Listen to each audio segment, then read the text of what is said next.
Welcome to the Jamal Thomas Morning Show. My name is Jamal Thomas. This is indeed my show. Good value is perfectly fine. I hope you guys are doing all right this morning. Let's not be what's the word I'm looking for? Um, there may be people on the other side of the world.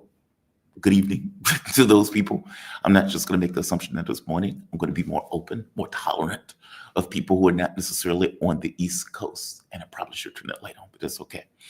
A lot of news, First, I want to give a shout out to the chat. Thank you all for joining me. Thank you all for being here. I often say you can be pretty much anywhere, so I do appreciate it. You find yourself under the sound of this voice. Voice is slightly hoarse. It'll get better over the course of the show. I just haven't had anybody to talk to. And so if you're not talking to anybody, your voice just kind of goes a particular way. But that's okay. I appreciate you guys joining me. I appreciate you guys being here. We have a jam-packed show for you today. In fact, I think I might have even overdid it. Kofi is going to be on talking about the French being kicked out of another country, kind of-ish. Then we're going to have Esteban talking about Syria, because Syria is a huge deal right now. Marandi is going to be on a little bit later talking about Syria. We're also going to have Ted Rall. He is going to talk about the things associated with Trump. Apparently, Donald Trump has an illness.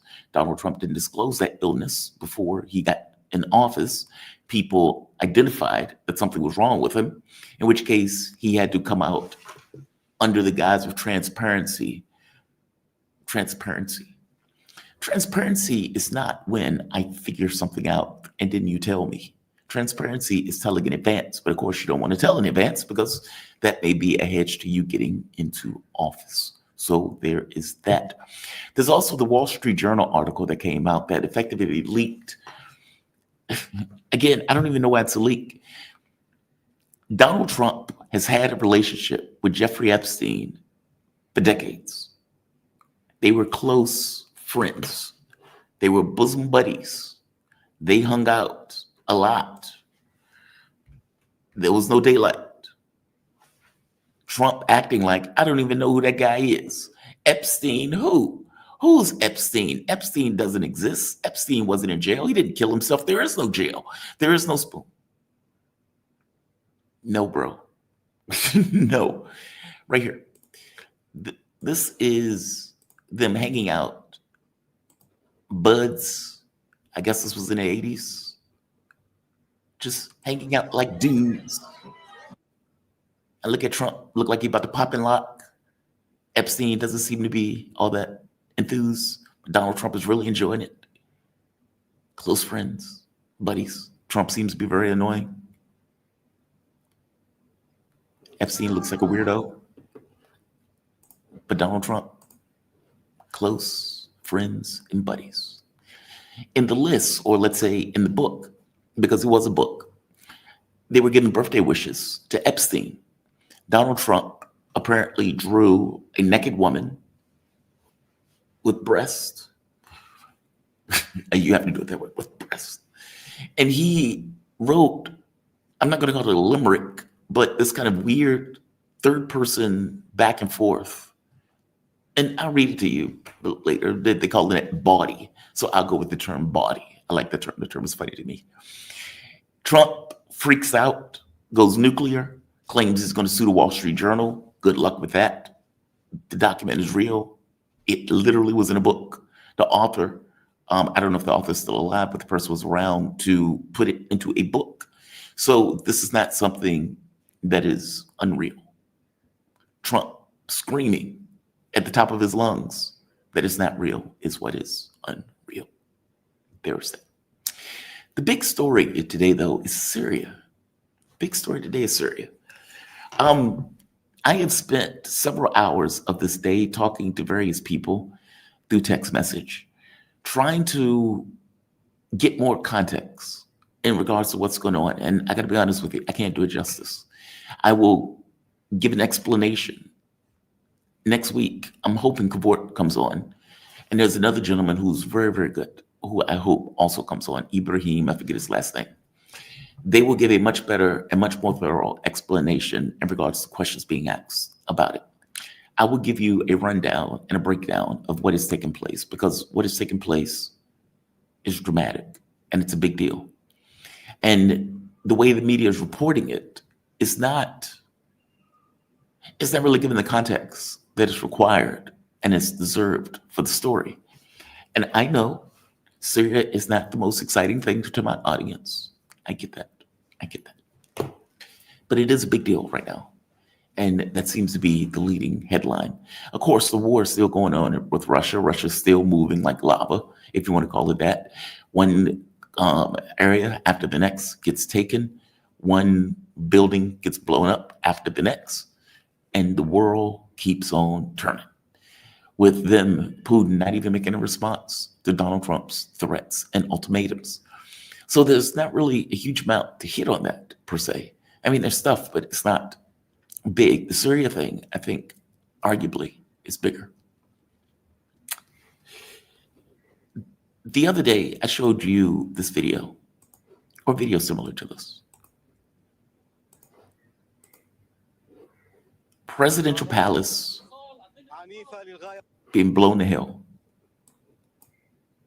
Boom, boom, boom, and boom. Also, apparently, it was defense headquarters. That was in Syria. Now, what makes this wild and dramatic is that Donald Trump had been trying to normalize relations with Syria.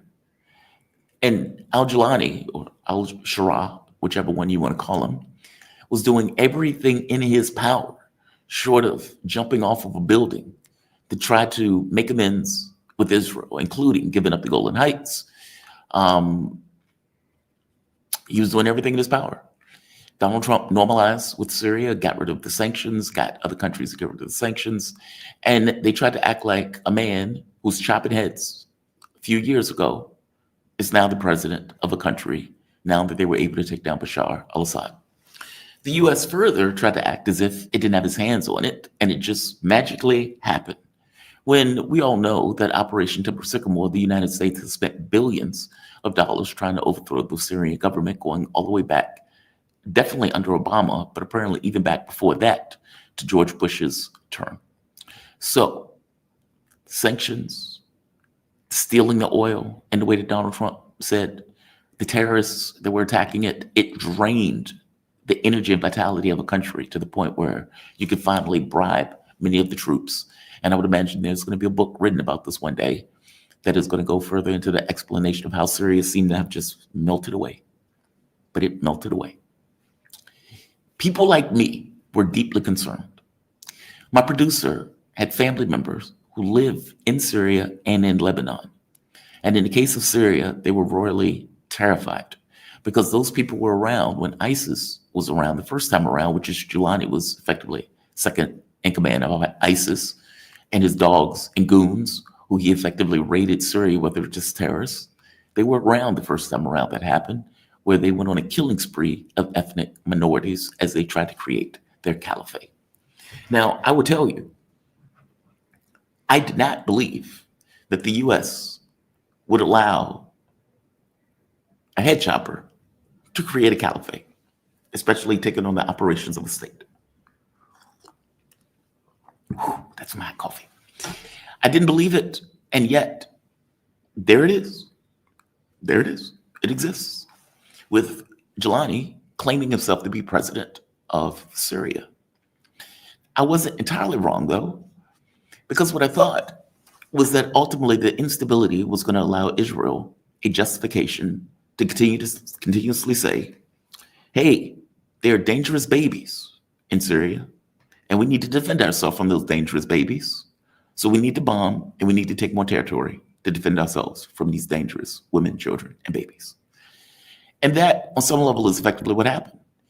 They've balkanized Syria. When Syria collapsed, Israel went on a bombing spree, destroying all air defense, all military armaments, pretty much anything that would allow a state to defend itself, and installed itself further and further into Syria, using the instability as a justification in order to take more territory, particularly the Golden Heights. Now, Giuliani, in trying to make good with Israel, effectively gave over the Golan Heights. But of course, Israel, with a lust to expand and not declaring its borders, wanted more and more and more. And because Jelani, who Al-Qaeda, according to the mail by Hillary Clinton, effectively Al-Qaeda is working with the United States, they never fired a shot in anger at the country colony of squatters that was attacking, bombing, killing, and stealing territory. Then there was nothing to impede Israel from doing so. Interestingly enough, I wasn't entirely wrong, because now you have a situation where Israel, despite them trying to make buddies, bombing the devil out of Damascus, taking down the ministry, the presidential palace, and taking down the Ministry of Defense headquarters. Question is, why? Why are they doing that? Now, on the overt sense, the way that the mainstream media produces it as the Druze community is a minority in Israel, they are very angry and upset because the Druze are now the ones being targeted for killing. I mean, keep in mind, when Jelani got in office, people were like, oh my God, Syria has been liberated. And one of the first things that his animals did was go on a killing spree in order to murder Alawites. Again, families, women, children, raping children, by the way, and taking and stealing women to be their wives, if you want to call it that. This is what they did. They did this en masse. And you would have people say, oh man, that's not happening. How is it not happening when they were recording it? They were having a jolly good time, raping, killing, pillaging, and murdering en masse. And they would take photos. Hey, look at the dead body. Jelani, feeling some kind of way about this, came out, made a very strong statement saying, hey, stop taking pictures of your murders. It makes me look bad. And as the murders were taking place, the states in the West, the US, was moving to normalize relationships with Jelani, because at that point, the coup was finished. And now we need to pretend as if this guy who used to chop heads a few years ago was just a fad, just the phase of chopping heads. And now we've shaved him, given him a beard, gave him a bath. He's brand new. He's brand new. This time around, though, they went after the Druze. And in going after that community, his animals, and when I say his animals, I mean his animals. I mean, I can't even show the entirety of this video, but I will show part of it.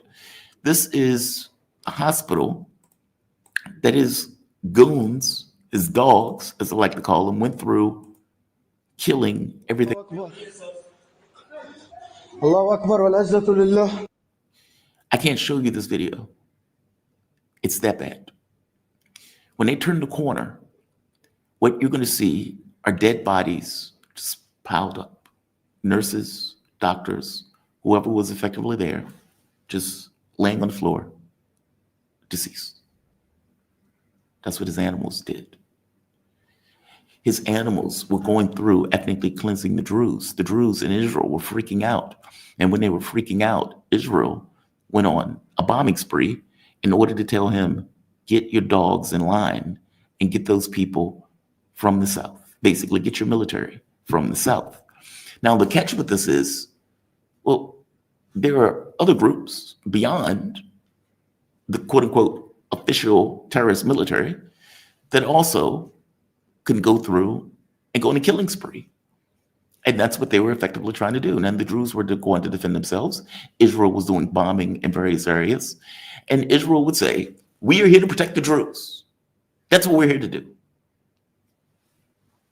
Now, it's a bit rich that in your protection of the Druze, you just so happen to have taken more and more of Syria, kind of in the way that I mentioned before about destabilization. This is Netanyahu. Listen to what Netanyahu says here. This is amazing. And by the way, when you hear people like Erdogan say, oh my God, Israel is destabilizing the area, or when you hear al-Jilani make a speech, we will stand united in the entity Israel. Let's be very clear that Erdogan and Al-Jilani was working arm in arm with Israel, meaning Israel was working with ISIS.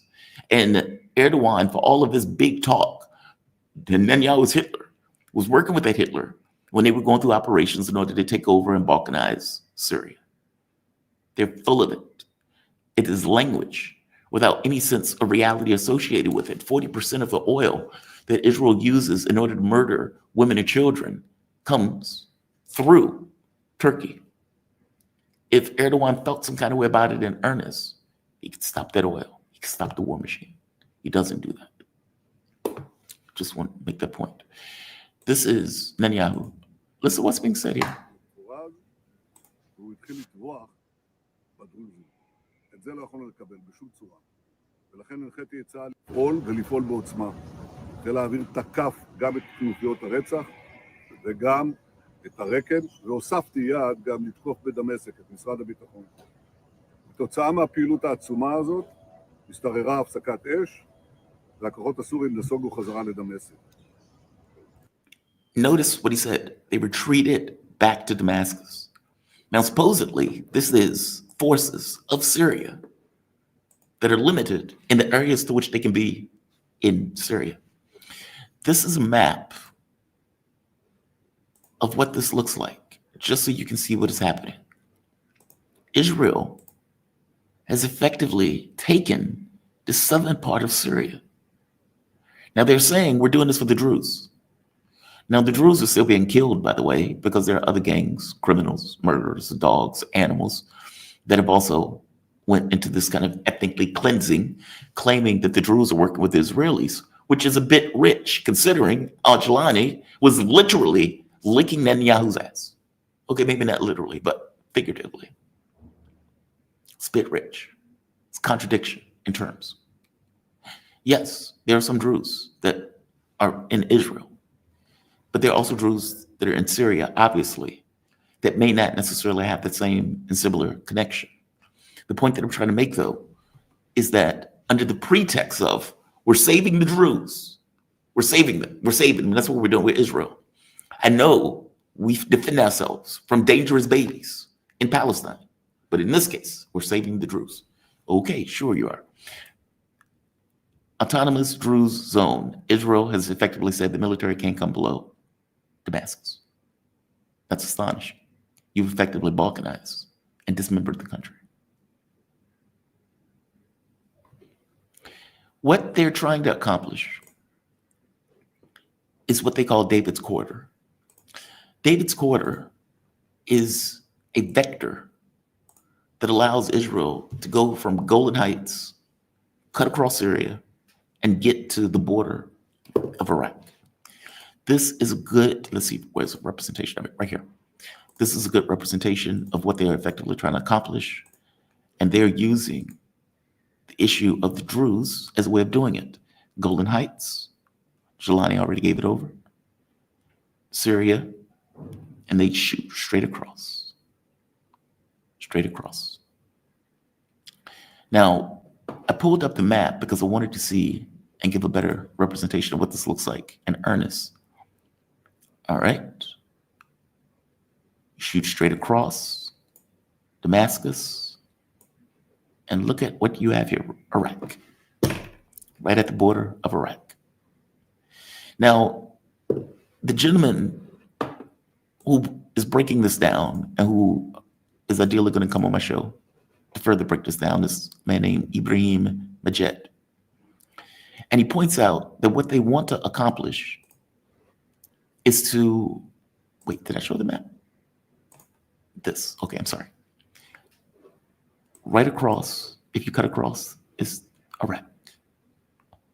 You have Jordan in the background. Jordan is not going to do anything. So Jordan is almost like a safe haven. You get a corridor that goes through Syria, which would allow you to exert force still in Syria, but also on the border of Iraq. Effectively, you've allowed the Israelis to be able to move men, materials, spooks, spies, money, resources, etc., Lebanon, Syria, and Iraq, and to get closer Let's go to the map. To Iran. The objective is greater Israel. That's the point. That's the goal. And to create smaller states.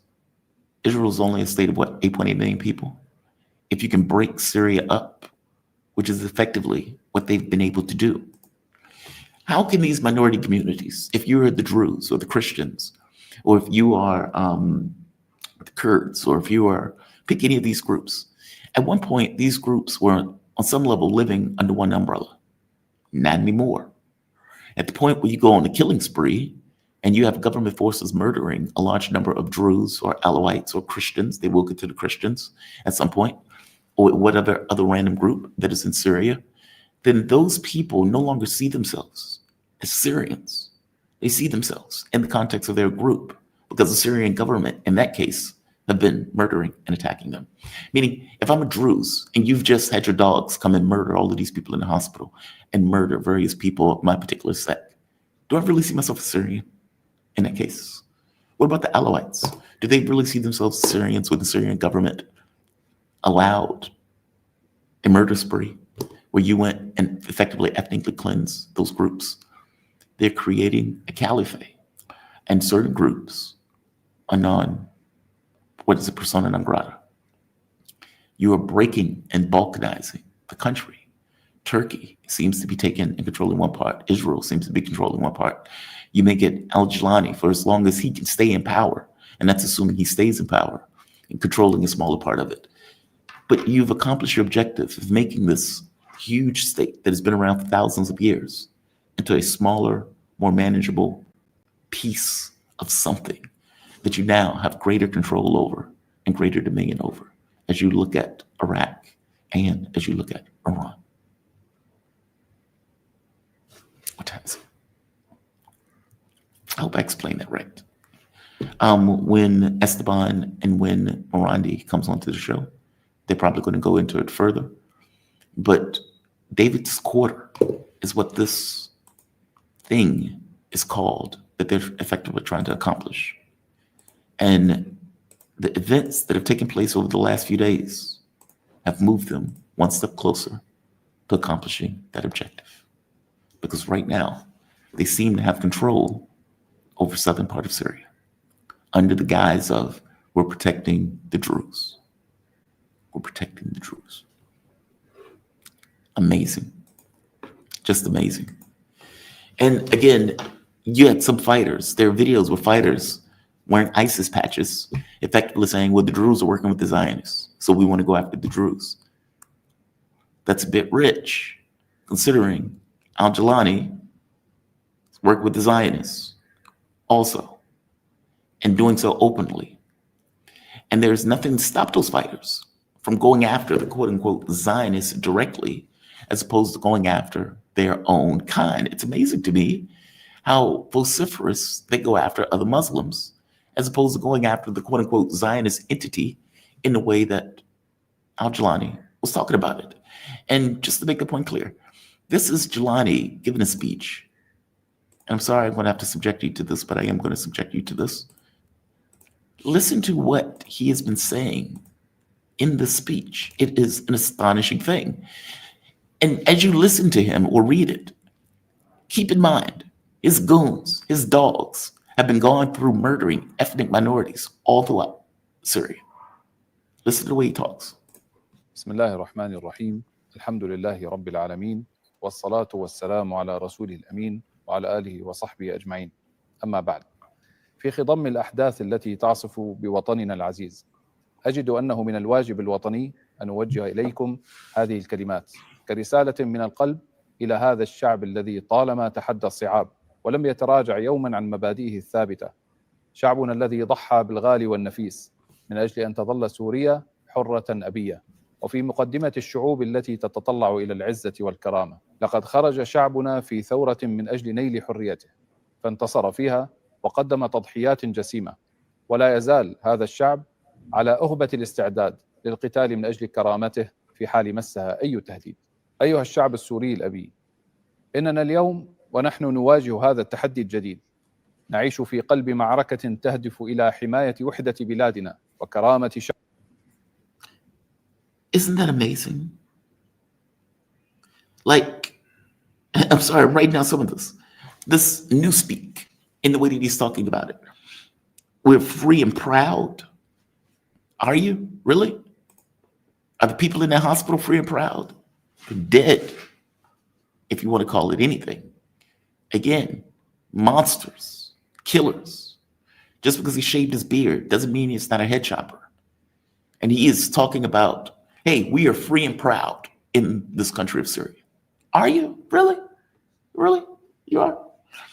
Unity of the country. Are you serious right now? Your goons went and murdered Alawites. Your goons went and murdered Christians. Your goons went and murdered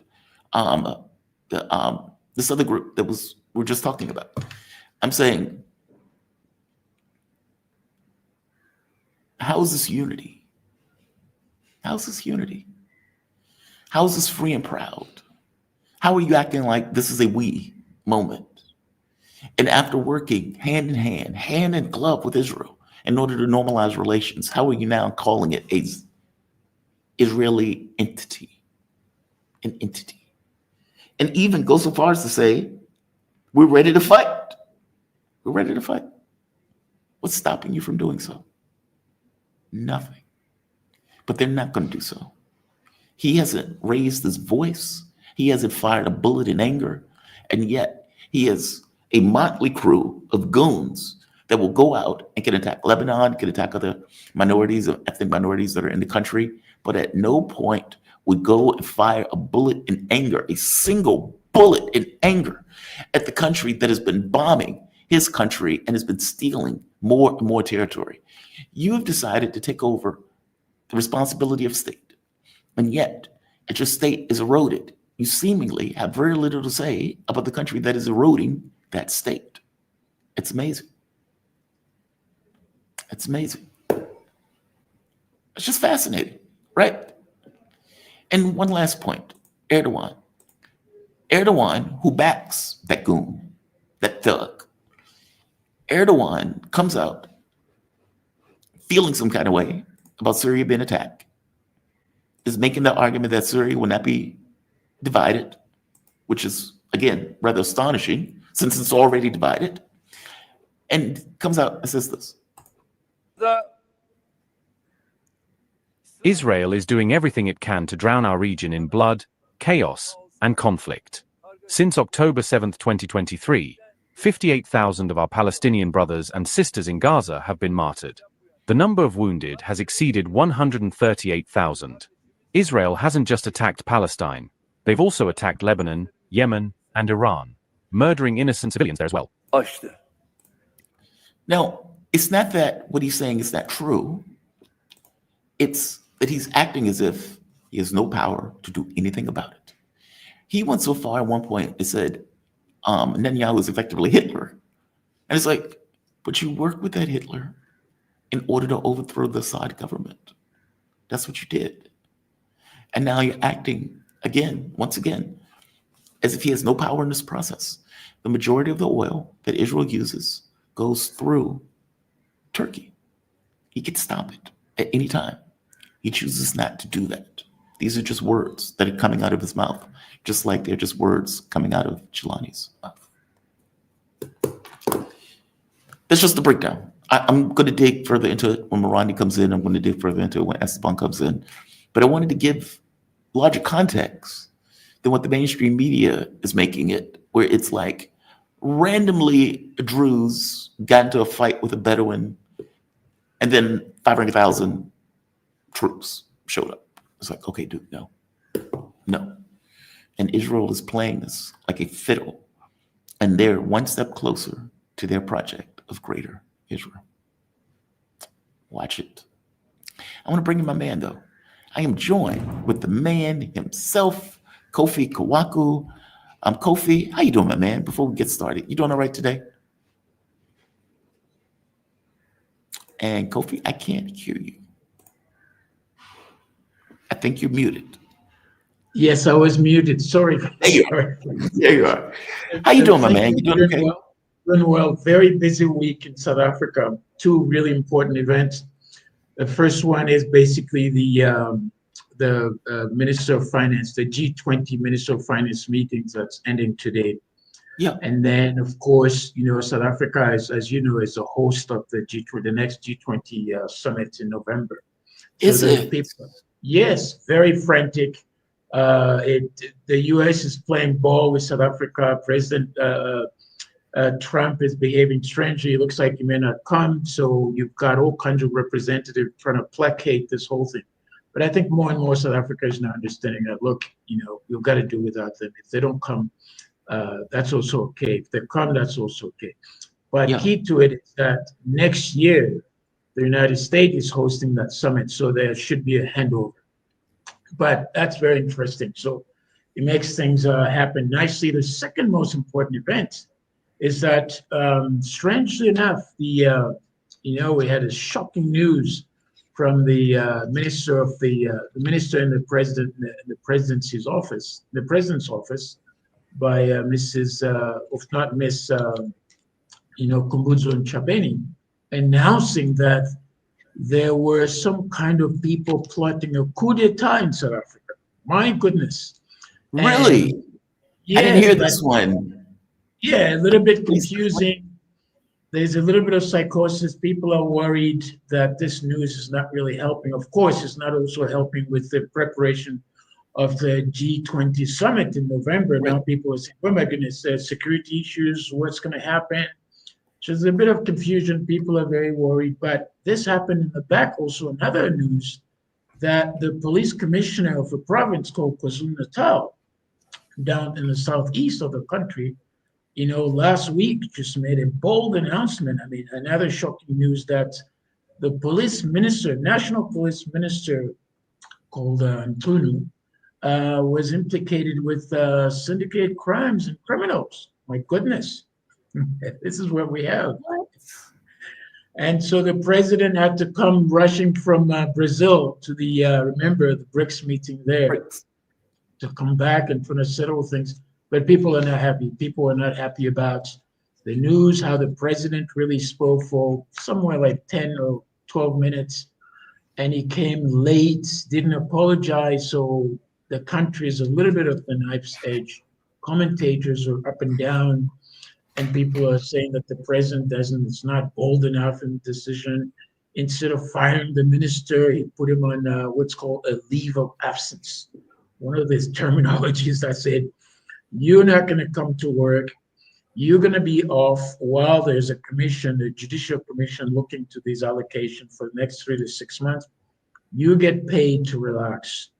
And the salary of a minister is here is a really nice package. Yeah. Before I get into the Sinhalese thing or the cynical thing, I am super curious about the Democratic Alliance and the ANC. How has that been working out? Because, look, I told you I thought it was a nose in a camel's tent. I thought that the ANC, under no circumstances, should have allowed the white party to ingratiate itself into, let's say, the political space, if it could help it. But I do understand that the ANC was losing support. Give me your take so far on how that has worked out, this unity government has worked out. I agree with you. Most sort of darker side people think was a bad alliance to put together because people are still, imprinted with the legacy and the memories of, white supremacy, hegemony, and then, the oppression. I mean, it's a terrible regime, Jamal. Yeah. And sometimes there's the part of that, the specter sort of hovers around, especially on economic areas and so forth. And that kind of alliance, which is called the government of national unity, in fact, people say it's not quite a national unity. However, much that people were worried, but we're looking at it with cold eyes. Some of us were observing it. We may not like what we see, but it's managed to really, at least the Democratic Alliance, it managed to pin down the African National Congress on many areas, especially on the budget. That was a big one this year. And they're not yet done. really keeping a tab on how this government is spending money, wasteful expenditures and so forth, and justifiable wealth enrichment and so forth. I mean, there's a part where there's racism, but also there's a part where, you got to deal with the real day-to-day issues, right? And people are saying, but this alliance has been holding not quite steadily, but the DA smartly locked itself in and made sure that they now understand that they have a bit of power and they don't want to relinquish this till the next elections. And they're right, their strategy seems to be working, although they're sort of, pissing off everybody who is looking at this new government of national unity as some kind of potential success. But we are concerned that the NC is in decline. The NC is, almost nothing seems to work for the NC. And the old rhetoric of, racism and other things, really, people are struggling to make ends meet. They're saying, look, deal with our real problems: unemployment, extreme poverty, inequalities, crime, and then, of course, corruption. And these are the things people want to see. And then, of course, the crimes, numbers are saying 64, 67 people killed across the country every day. That's a large number. You mean the white genocide? No, in general. And people are waking up to the fact that, my goodness, the NC, struggle for this country, but they're falling into that same sort of curse, if I may call it, where, liberation movements really don't end up well in the end, because they were just there to liberate, but not to govern effectively. Give me your take on something. I met this guy in Kenya, and the guy did not like Mandela. He did not. I was blown away, because in America, Mandela is just kind of this kind of icon. And, it's like you're in Africa. And so obviously, like, he's going to have a different take just because of a different upbringing and everything else. And his argument was that Mandela gave up too much when he took power. And, if you look at, let's say Bernie Sanders, for example, regardless of what Sanders wants, and let's say he was a true believer in what he wanted, the mechanism, the machine itself has limits. So inevitably, Sanders would have came up against a limit where either you change the mechanism of the machine itself, or you're stuck with what you got. Yeah. And is that what we're seeing for the ANC? That all things being equal, regardless of what they wanted, they had a structure that they were working in. It's kind of like in Burkina Faso, where they just smashed the state. And it says, we are making the state what we need the state to be. And that is what we're going to make it. Well, South Africa never did that. You never had that opportunity. So the state was the state. Is that? Yes. South Africa was papering over. So the guy you met in Kenya had a point. Because, Mandela was limited after having spent 27 years in jail, away in isolation for so many years. And the world during that time has evolved and gone so fast. Many of the things that were really unfamiliar to him were really overwhelming to him as well. But he did his best. So he was sort of a handover type of president. And then he could be there to what we usually call in the old days at the World Bank, sort of a stopgap president. Right. You're there, you count people, they don't destroy everything. But the ANC missed that stopgap. They didn't manage it well. And they lost the opportunity to really make very serious fundamental structural changes in the economy. And so they were advised by some really wealthy, obviously white billionaires who said, look, if you want to transform this, create something called Black economic empowerment. So you put a few people, maybe 5,000 to 10,000 people, or maybe more, will get a bit of $1 million, and the rest millions, 62 or 50 millions are still struggling. So structurally, they missed that boat. The land issue is still up there. They're struggling to make a case. And the worst part is that the leadership that's been deployed to really make the mechanism of the state and the government work are just failing across the board. Municipalities are run by people who just don't understand how to run them. And they just keep failing everything. The roads, infrastructure, water is not working properly. Electricity didn't work well. Now it's become very expensive. So some of these basic needs are not being met, I would say, the basic needs of the Maslow hierarchy, food, shelter, and things like that. And then more and more, those kind of stresses are moving about and then forcing people's behaviors to behave badly. Crime is up, corruption is also up, and people have to find ways to survive that are really legal. And so you can explain that by seeing how the system is not choking people in a way that they feel like, look, this party hasn't delivered. We want a completely different thing. We've enjoyed President Mandela's time, but he's given too much away. And those who were supposed to manage his succession have failed to do so. And this is where we are now. That's unfortunate because that's not easy. It's like you're coming out of jail and, you're given the mechanism of state. And it's like, okay, do you really know how to use the mechanism of state in a way? It's almost like it takes a huge amount of time for you to figure out what the problems actually are. It's painful. Yeah, right. But at that point, now you're in a regular governing structure. And it's like you're losing your political support. Yeah, that's a tough one. That is a tough one. I mean, is there any potential for anybody, let's say in the political space, to not smash the state, but to change the state? Or is it too late? You have to deal with the tools you got currently. I think there may be people in the shadows who are not showing up at this stage. But what we're seeing roughly on the surface is really not encouraging. I mean, you got a new opposition party now. It's called the Conto Isizwe Party, which is now led by the former president, Jacob Zuma. Yeah. And they're managed to really worm themselves out in a very short amount of time. And they've done well in the past elections. However, there's signs where you got to sit down and say, wait a minute, the guy shows up in parliament in military fatigue, right? And, really? Yeah, that sends a signal that, well, they want some order, they want to organize. I don't know what it is, if they want to scare people off or whatever it is, but those kind of signs are not quite good for most people because this is sort of a country founded, at least a new country, post-apartheid, founded on what's called democracy, although the democracy is not delivering as much as it should. But people have at least some kind of rights. They can speak. They can say things that they couldn't say before. They can have jobs they try to have.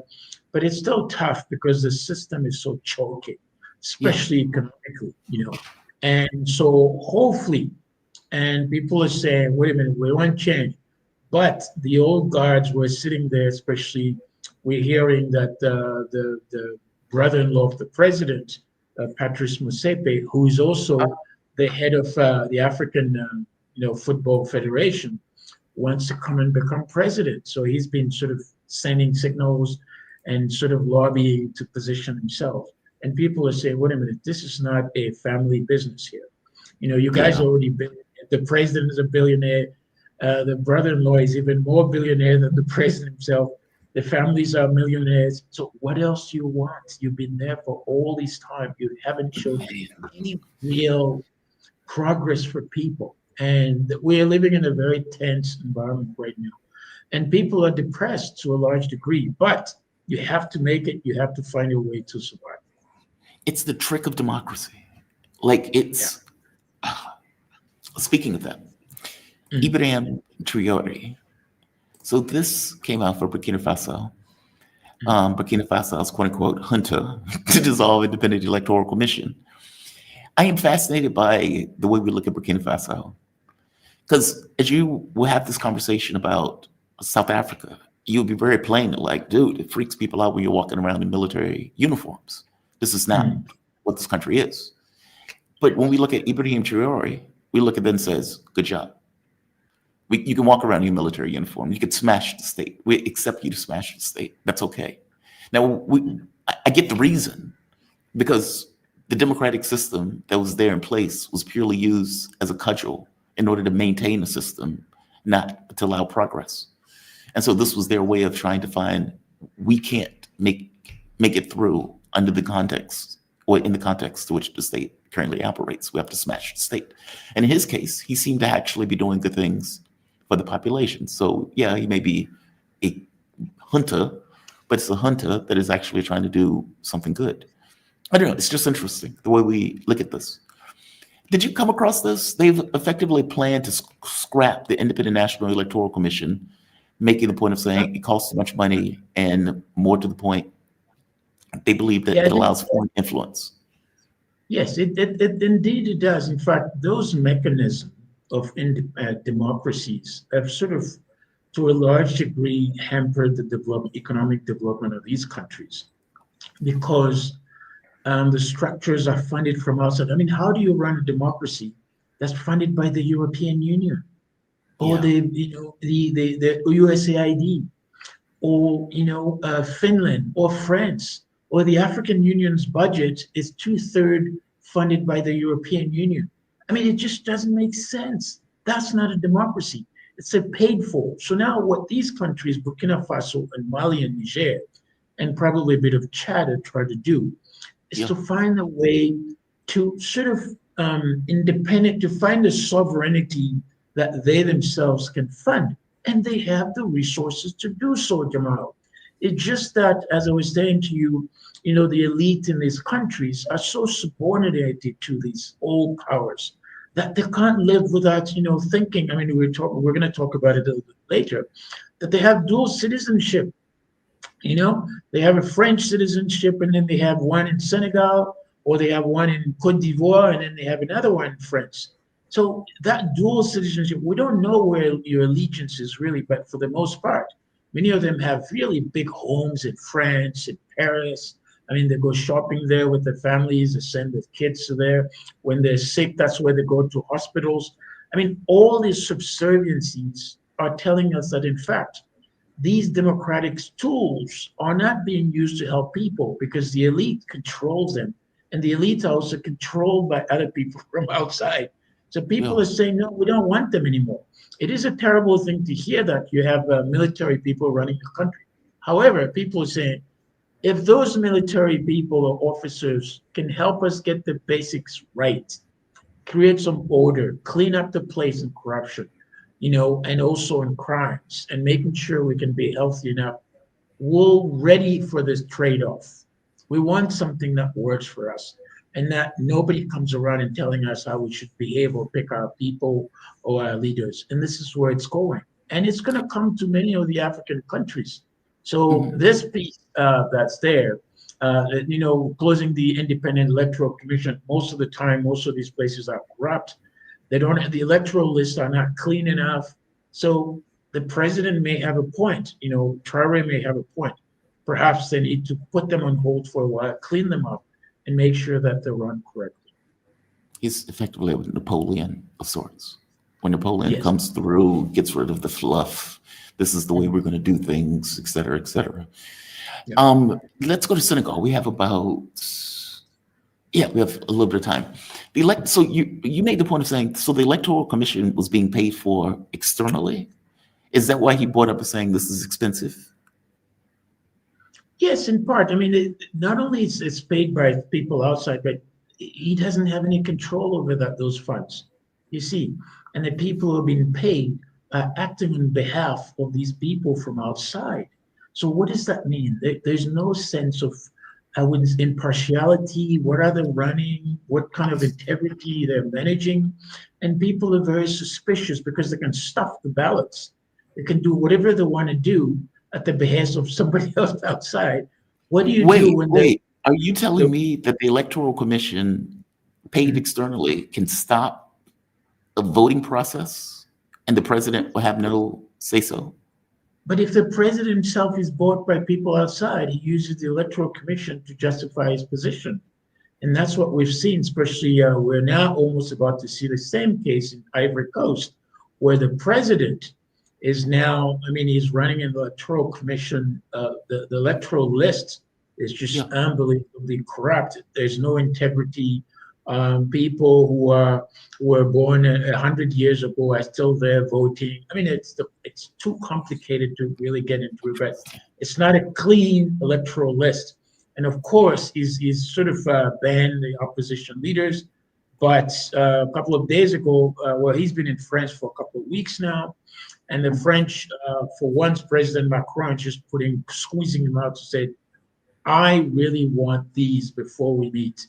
And he put his foot down, and then they met, but there's no clarity and no assurance that President Ouattara is going to behave and then allow the opposition leaders to come in and run for president.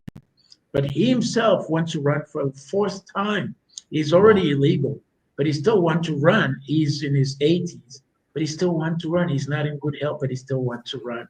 And apparently he's supposed to be announcing that on August the 7th. And the country is in a tense moment. You can feel it. People are talking about it in the streets, on social media, in the news media as well, and everywhere. Let's go to Senegal. France is being kicked out of another country, supposedly, on the overt sense, anyway. And they're saying withdrawal. Okay, they're being kicked out. Just like they were in Chad, just they were like in Mali, Niger, and Burkina Faso. And, you know, as you point out, these countries effectively taking over sovereignty. It says the French military handed over Camp Gel, or Gele. It's the largest base of Senegal, along with nearby air facilities and a Senegalese government during the ceremony in the capital, Dakar. They point out that the French decision to end permanent military bases in the West and Central Africa responds to the Senegalese authorities' desire to no longer host permanent foreign forces on their territory. Good for them. Good for them. Is there anywhere, well, go into this though. You pointed out when I brought this article to you, you said, yeah, kind of. You were very clear. You was like, I don't buy it. These guys are kind of captured. Yes, and you got to remember, Jamal, this is AFP or AP, you know, Agence Presse, which are basically French type, or I wouldn't say that they're corrupt, but they're writing in a way that really gives a feel to people that something is happening, the French are leaving, but it's not true. The news that French has withdrawn its military presence from Senegal may sound, you know, like a historical turning point.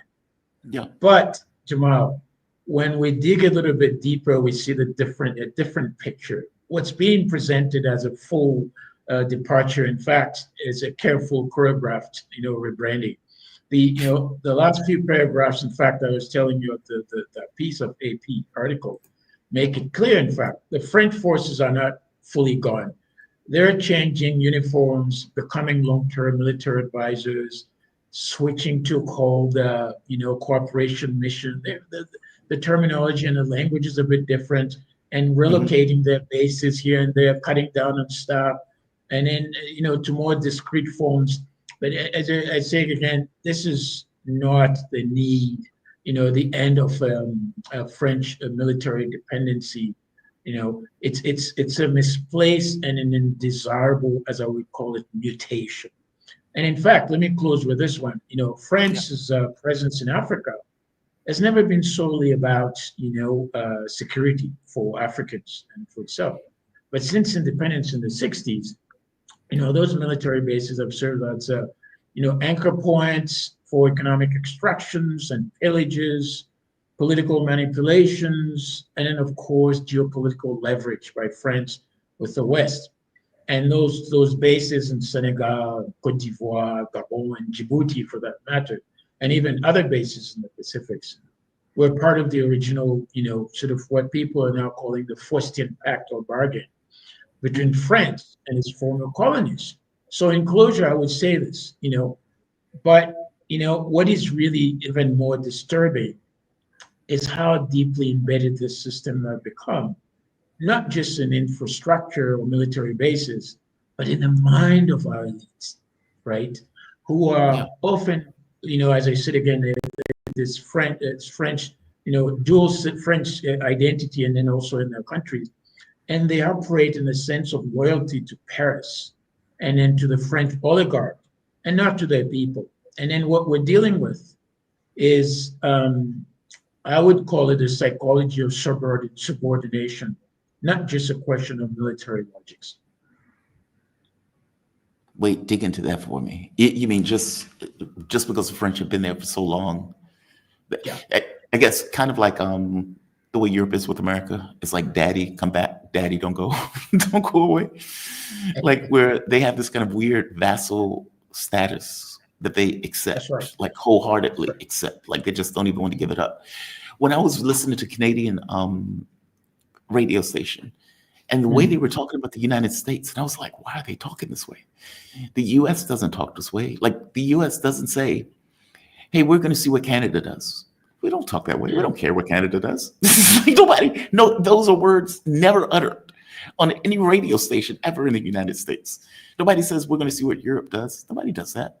But that's the way they were talking on the radio station. Like, well, we need to see what America does, and we're going to work with America, and we're going to do this in America, America, America. It's very strange.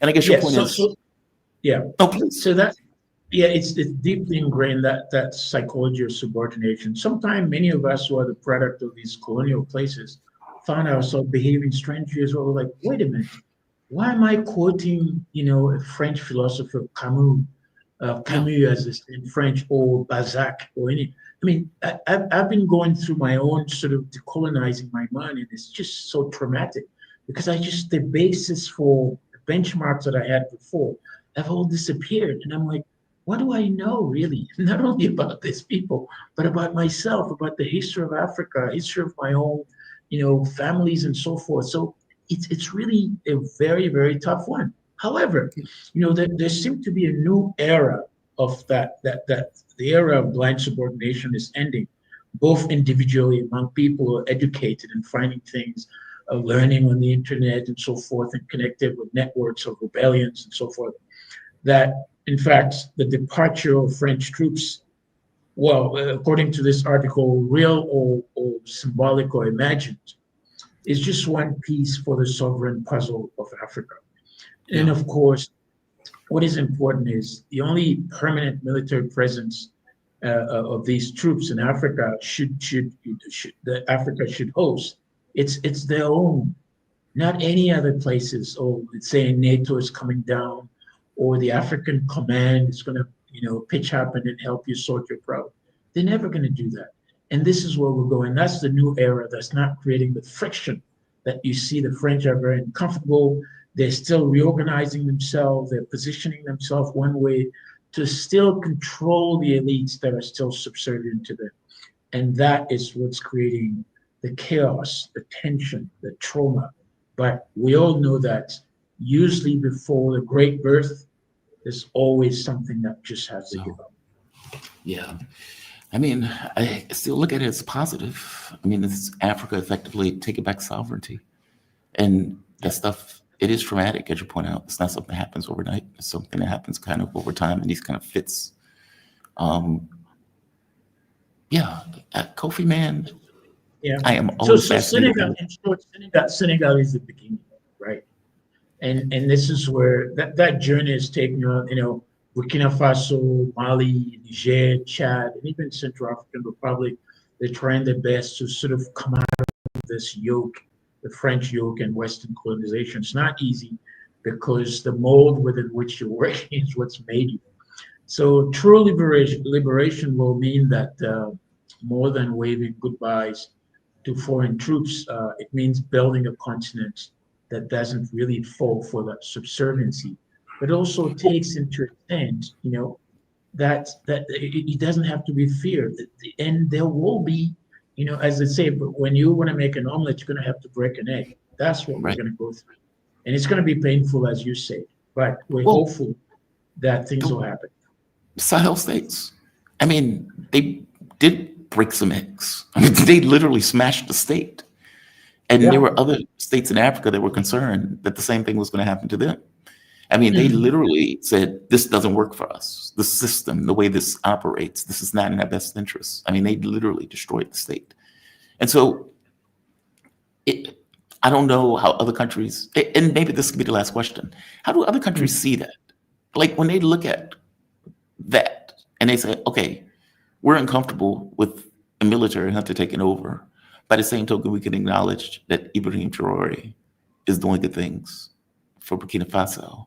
How do they balance those things? Well, Because people it are is seeing it. uncomfortable. Yeah, no, it's uncomfortable. And people are seeing it that, they're not understanding that, wait a minute, sovereignty is not just military.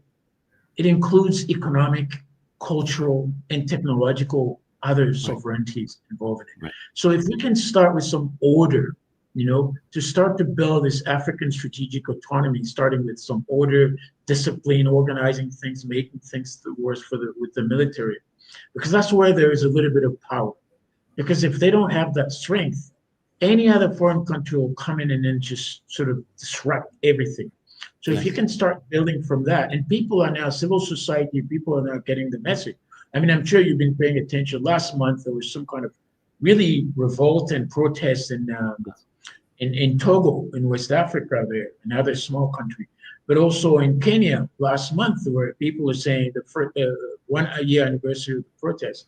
And people are now slowly waking up, and it's going to happen. But don't forget, as you and I have been talking about this for a long time, and when you were at Sputnik International, that these colonial people, agents, and then the oligarchs are not going to give up so easily.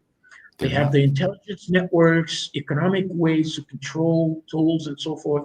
They're using money to do that. They're using also bribery. They're using coercion mechanism like they're doing now in the United States with your Congress and Senate. So they still want to implant themselves. So the fight is going to be on. Slowly, it's going to happen. Also, I think many African countries are now partnering with others like Russia, China, perhaps even Iran and other groups to be able to sort of find a way to defend themselves. And that is security to start with. Kofi Kawaku. Kofi, he is Africa Analyst, Senior Research Fellow for the Center for China Studies at the University of Johannesburg. Kofi, man, I always appreciate this. I always learn something when you come on the show, man. Thank you for this. You're welcome. Thank you. You have a good one. Be safe. All right. I see my man is in the background, Esteban Carrillo. How you doing, man? You doing okay today? Hi, Jamal. Good morning. I'm doing great. How about you? I am doing okay. For some reason, dragged a little bit of ass, but but otherwise, I'm okay. Esteban Curillo, he's Ecuadorian journalist, currently writing for The Cradle, previously with Tell Us Sir English. Esteban, when do your show come on? Give the audience a heads up. Sure thing. We have our own podcast. It's called The Cradle News Roundup, and we actually changed schedules a bit because we used to be competing with Jamal. Now we are actually at 11 a.m. Eastern. I think that. Are you serious? Yes. We moved because we have, people watch from the UK, people watch from all over, and also half of our team is still in Lebanon. So it was a better schedule for everyone. So now you can find us Mondays and Thursdays at 11 a.m. Eastern on YouTube on our YouTube channel. It's called The Cradle Media. Okay, you're joking that you did it because you're competing with me. I just want to make sure you're joking. I'm joking. I'm joking about that. Okay. Fair enough. I was like, what? No way. Okay, good. Because again, Cradle does great work. Like I always say, Thank you very much. Sarah Bills from DD Geopolitics, you guys do fantastic work. You guys great stories. The stories are on point. Mm-hmm. When I find stories, I tend to go and check it because the internet is the internet. It's just like a lot of trash. Exactly. But you guys often are on point. Thank you very much. I would like to talk about David's Quarter. So this took place yesterday. Dramatic, eye-catching, Israel attacking insane presidential palace. Insane images. Yeah. I mean, like, that is breathtaking. Why did that happen from your point of view? I mean, honestly, the easiest answer is really why wouldn't it happen, right? Like Israel smells blood in the water. At the same time, Netanyahu was giving his testimony for his corruption trial when this happens. Very coincidental, not at all raising any suspicions. Why does it happen in reality? Israel, I guess, is kind of sending a message to the U.S., right, in telling them, you know what, we don't really want this government in Syria to have any stability. And also, we are an expansionist colony. We are an apartheid colony that is just, looking to build what is known as Greater Israel. We already took out Syria. It's open for us to launch attacks on Iran as we see fit.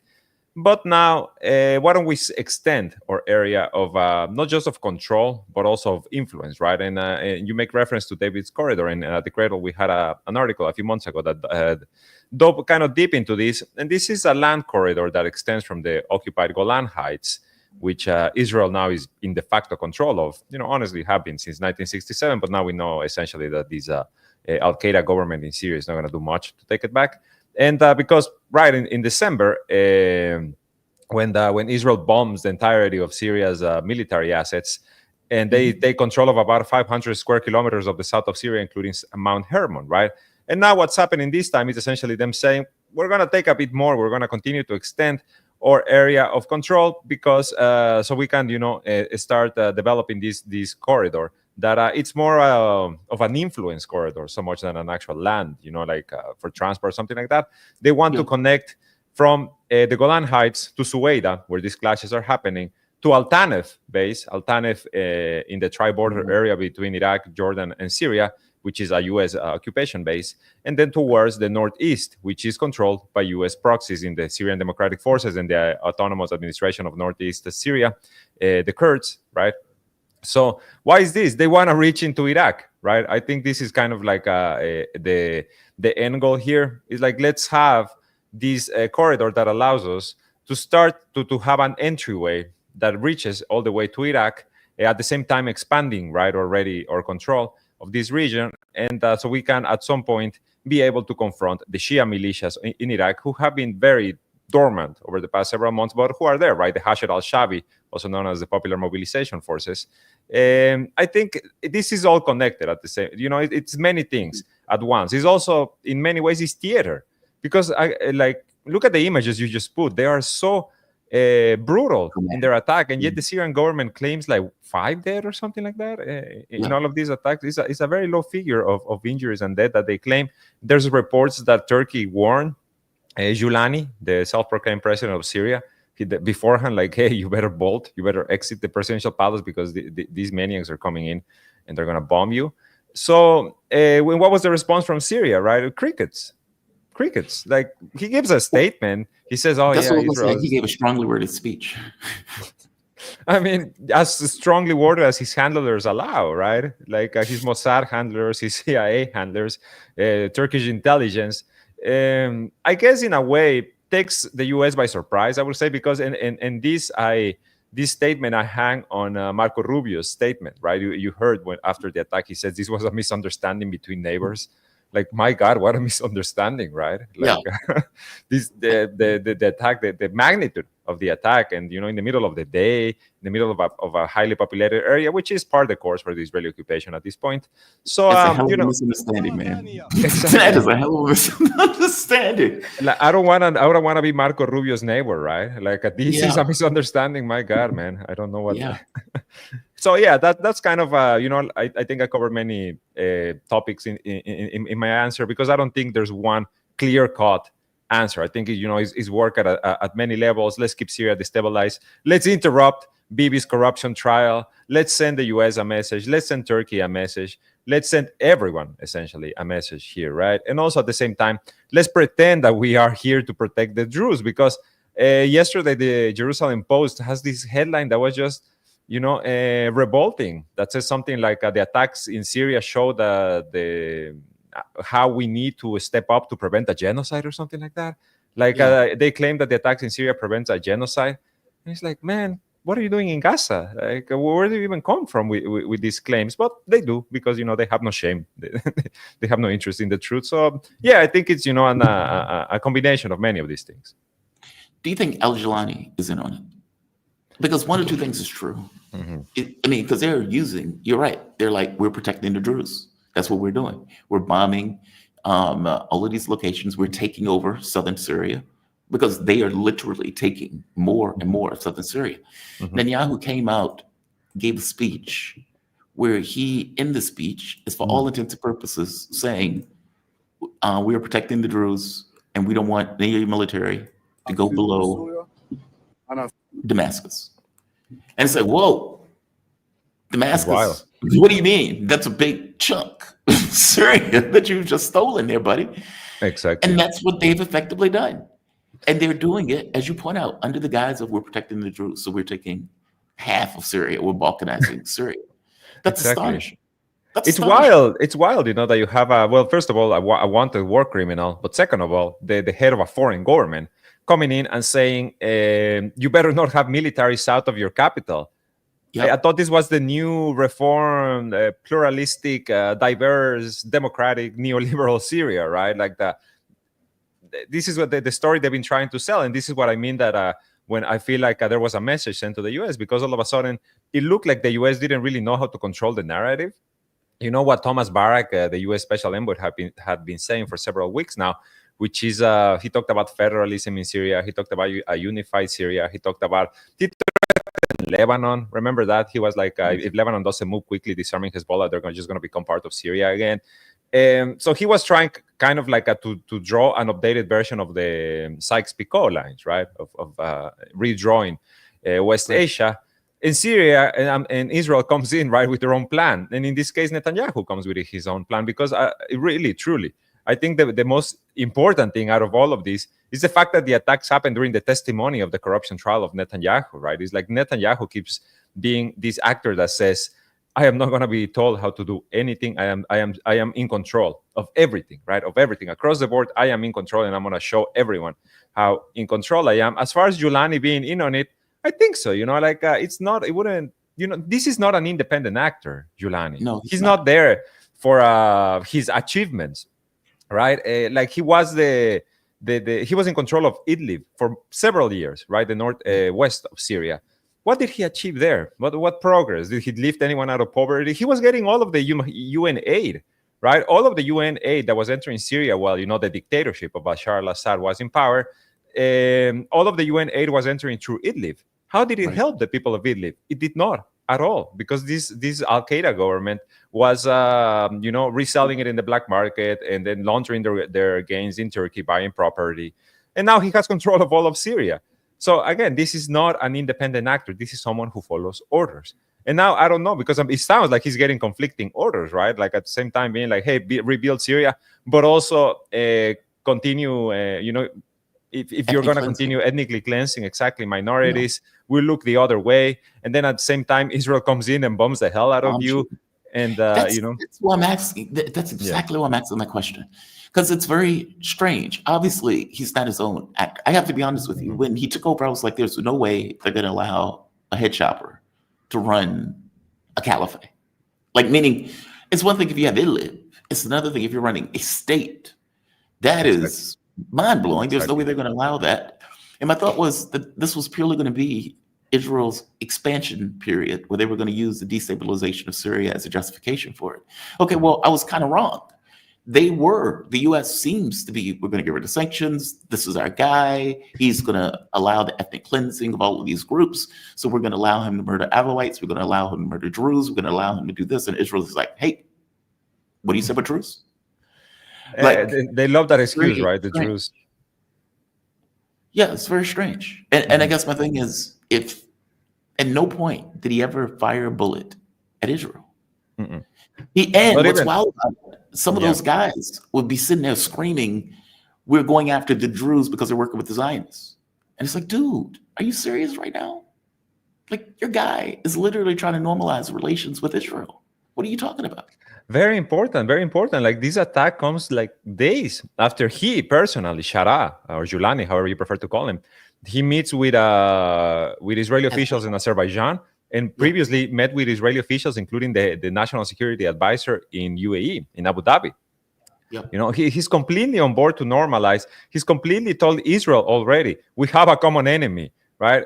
Like he's the one pitching, creating essentially the axis of Zionism, or, you know, the axis of apartheid, and saying, we'll go after Hezbollah, we'll help you go after the Iraqi militias, anyone, you know, any Iranian influence, they are our enemies as well. Then Israel comes and bombs the hell out of your capital. And what is your response, right? Like, what is it that he said? We're not a people who are afraid of war or something or what? Like, you know, he gave a speech that didn't lead anywhere, because at the same time, what capability does he have to start attacking anyone really, no, much less Israel, which does have the most advanced army in the, or military prowess in the region. Israel destroyed all of Syria's, their air force, their navy, their air defenses, any overland military capabilities that Syria had at the end of the Bashar period. Israel, pummeled, destroyed, turned into dust. So now, what does the ISIS and Al Qaeda government in Syria have? Is the same weapons that they had when they were in Idlib and when they made their flash advance to Damascus, in which they face absolutely no resistance. Yeah. So how are they going to launch attacks? Right, like they will launch attack against the Lebanese army already. The Lebanese army fire back. The Lebanese army, unfortunately, an actor that is almost as underarmed as these militias. And now, against the Druze, it was against the Alawites in March. They killed at the very least 1,500. And the Kurds in the northeast are looking at all of these, right? And at the same time, you have the PKK disarming and saying that their war against Turkey is ending. And the Kurds are probably at this point wondering, like, did we, pick the right horse in this race? Well, it's too late at this point to wonder, because it seems that this, caliphate, as you call it, is correct. This is an Islamic caliphate that has been imposed in Syria. It's going to do as they do, right? And Israel is going to come in and have the freedom to bomb whenever they want, because they know there's never going to be any repercussion. Sake of argument, Hezbollah also doesn't have air defense. They don't have airplanes, and they were able to fight Israel to a standstill. If they wanted to, Israel is now flush against Syria. They have an entry point into Israel if they ever actually wanted to attack, but they never do. They never try. They never fired a bullet in anger. Like, I guess my thing is, if Hezbollah can fight Israel to a standstill, why can't they also go after Israel?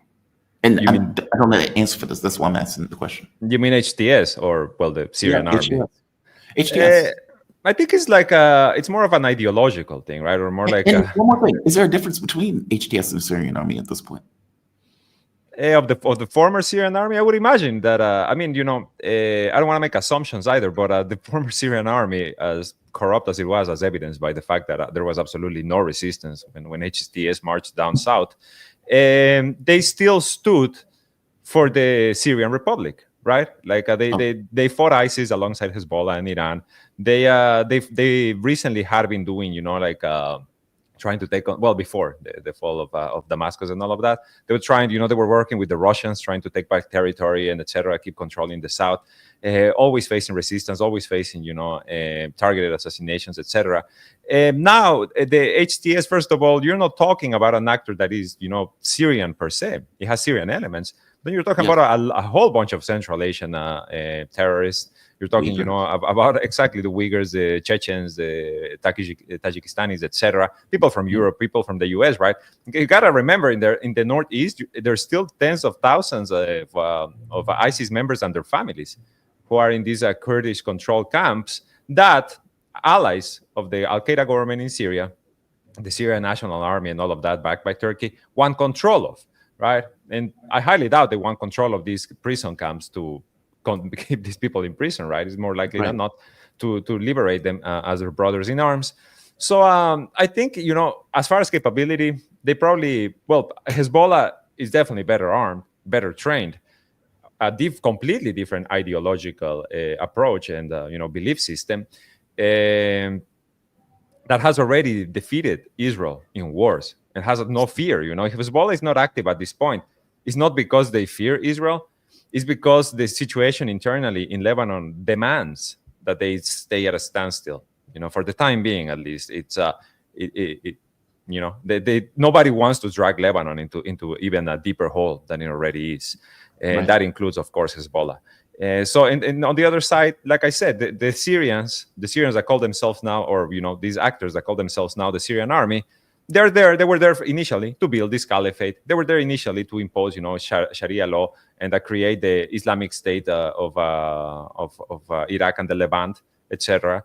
So, like I said, a completely ideological difference, completely military differences, and also, when is the last time we have seen ISIS or Al Qaeda turn against Israel? Right? When has Israel really come under attack by these actors? It's always going to be first the Shias, then the Christians and any other minorities, and maybe at the very end of their list, it will come Israel. So if you're reading Western media, I can hear you, Jamal. You're. Oh, I'm sorry. Oh, okay. How about now? Can you hear me? No, I can't hear you. I don't know what happened. Hello, hello, hello, hello, hello, hello. Hello? Can the audience hear me, guys? Can you hear me? Let me Audience? disconnect and come in again. Something happened. Okay. Because I can hear you just fine. Okay. He will be right back. He's giving a great breakdown. I can hear you, Jamal. Thank you very much. I appreciate you for giving me a heads up, because if it's just two people, one person I can't hear you, the other person I can't hear you, who knows? It's like kind of speed of light, right? If you're sitting on a train, can't tell that you're moving. Is it me that's moving, or is it the external environment? Okay, I want him to come back because we have 10 minutes and I really want, excellent. Esteban, oh, let me bring you in. Esteban, can you hear me okay? I can hear you now. I think it's my browser. Oh, you're fine. Question before I let you go. If you're reading Western media is reporting this in a very particular way. Mm-hmm. A, they don't bring it to the fact that they're ethnic cleansing. B, they don't bring it to the fact that these goons, these Jelani's dogs, have went through and murdered all of these people at the hospital. I don't know if you've seen that video. It is disgusting. You go from room to room as you're walking through a bloodstained hallway, almost like you're in a horror movie. And as you walk into a room, you have bodies that are just piled up, bodies that are in bags. And apparently Jelani's, I call them dogs, went through and just shot indiscriminately, killing all of the people that were there. Effectively, they're doing the ethnic cleansing. When Netanyahu made that speech, Netanyahu says the military from Syria needs to go back south.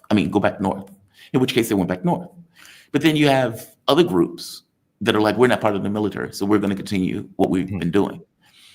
The way the Western media is reporting it is that there were a pickpocket, there were people who were treated poorly, the Druze got uppity, and I'm using these words, and there were conflicts, and the conflicts exploded, in which case you get, I guess, all of these other groups that are now trying to kill the Druze, and the Druze building up their own military to fight back. The Israelis get involved in order to protect the Druze. Druze come from Israel streaming into the area in order to build, I guess, militias in order to fight back. That's the way Western media is reporting it. They're reporting it as it's the Bedouins who are doing this, and the Bedouins have up to 100,000 to 500,000 that they are calling almost like a general mobilization in order to ethnically cleanse the Druze. Is it really the Bedouins in the way that they're saying it? Are the Bedouins under the thumb of Jelani? I'm trying to understand the interplay between Western media and the way that they're reporting it versus the reality of it. Well, Western media is really, like they kind of do not know what to say at this point. They're really waiting for the memos from the State Department to come clarifying things, right? Because again, let me just quickly remind people, how was it covered when HTS and all of these goons were killing Alawites left and right in March? They were being called Assad remnants. No, they were calling Assadis. They were called, these families, these civilians that were being executed, shot like dogs on the street. This is how it was framed, right? Like clashes between remnants of the old regime and the new free Syria, whatever.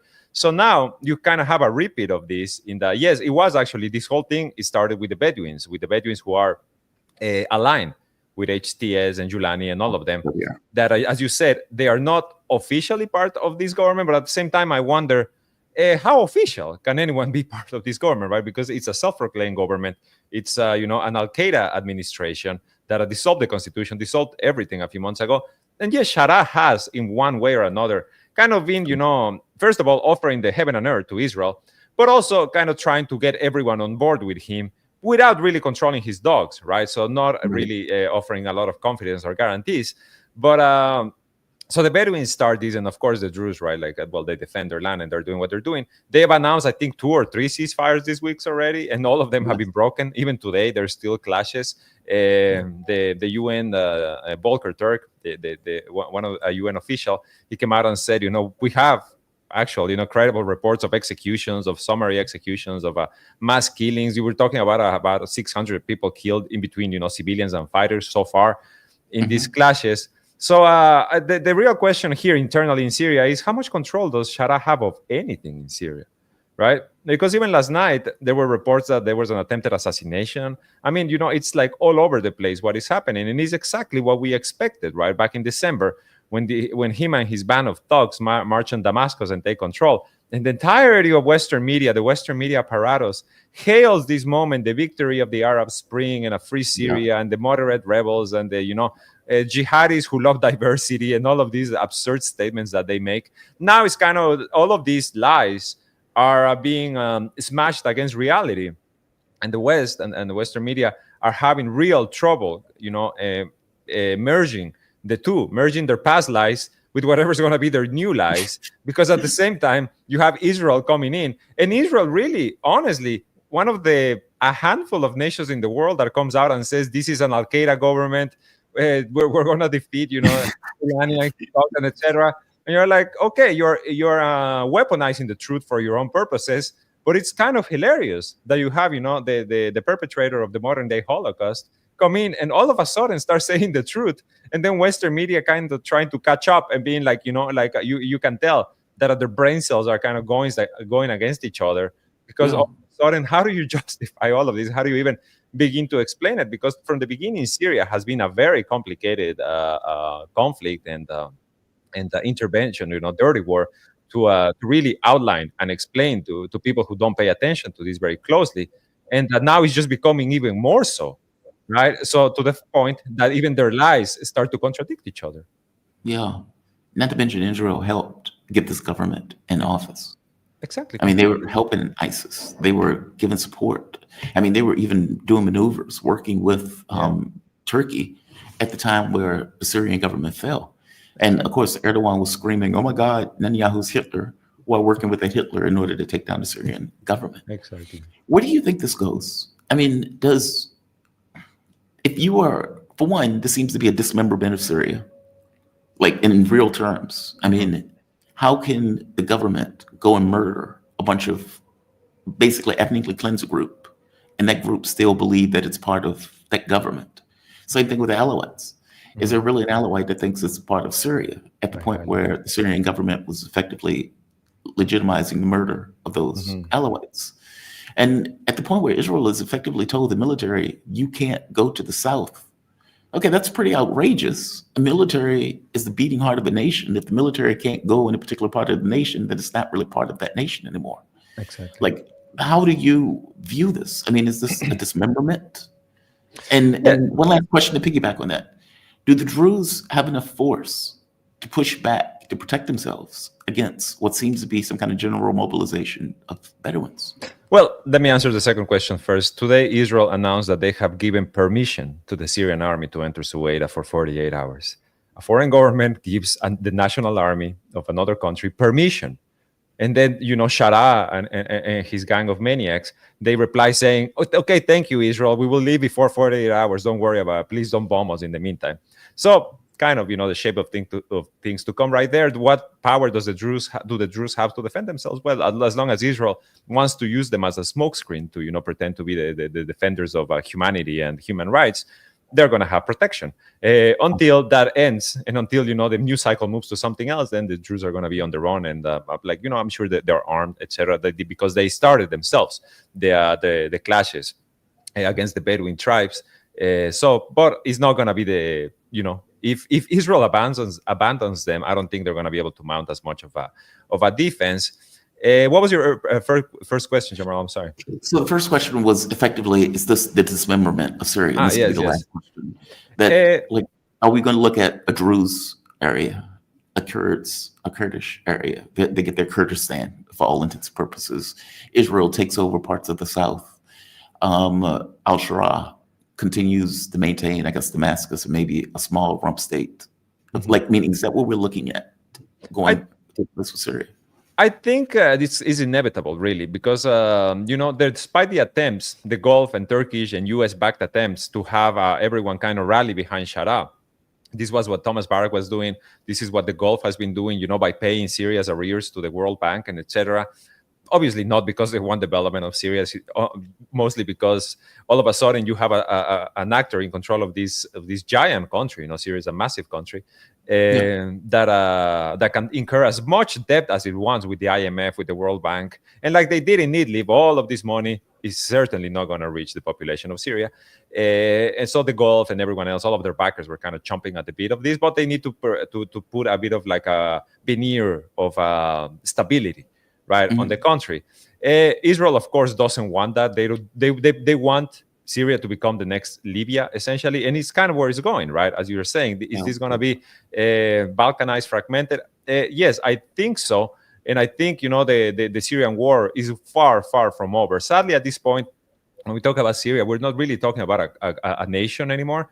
We're talking about a piece of land in which there's a whole lot of people, millions of people, who, when they look at each other, they no longer see another citizen of their country, right? They no longer see another Syrian.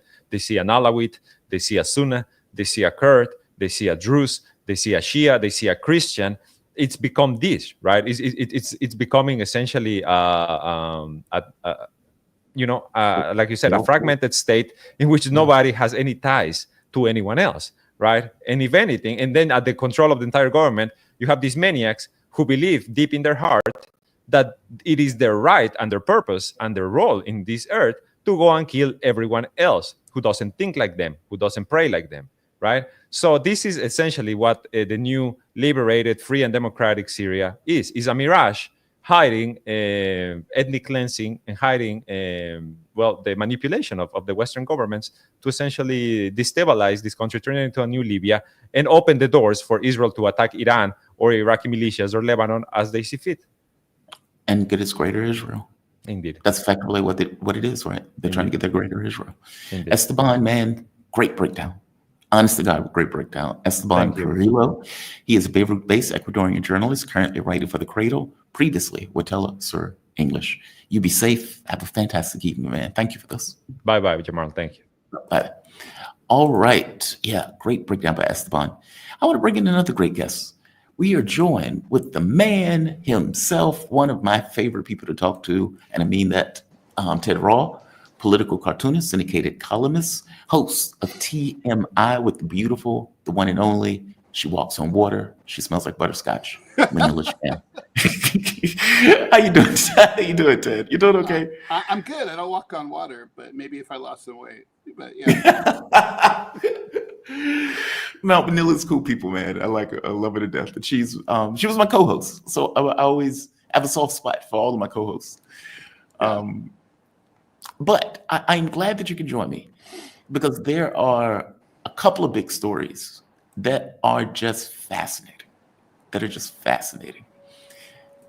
First and foremost, how are you?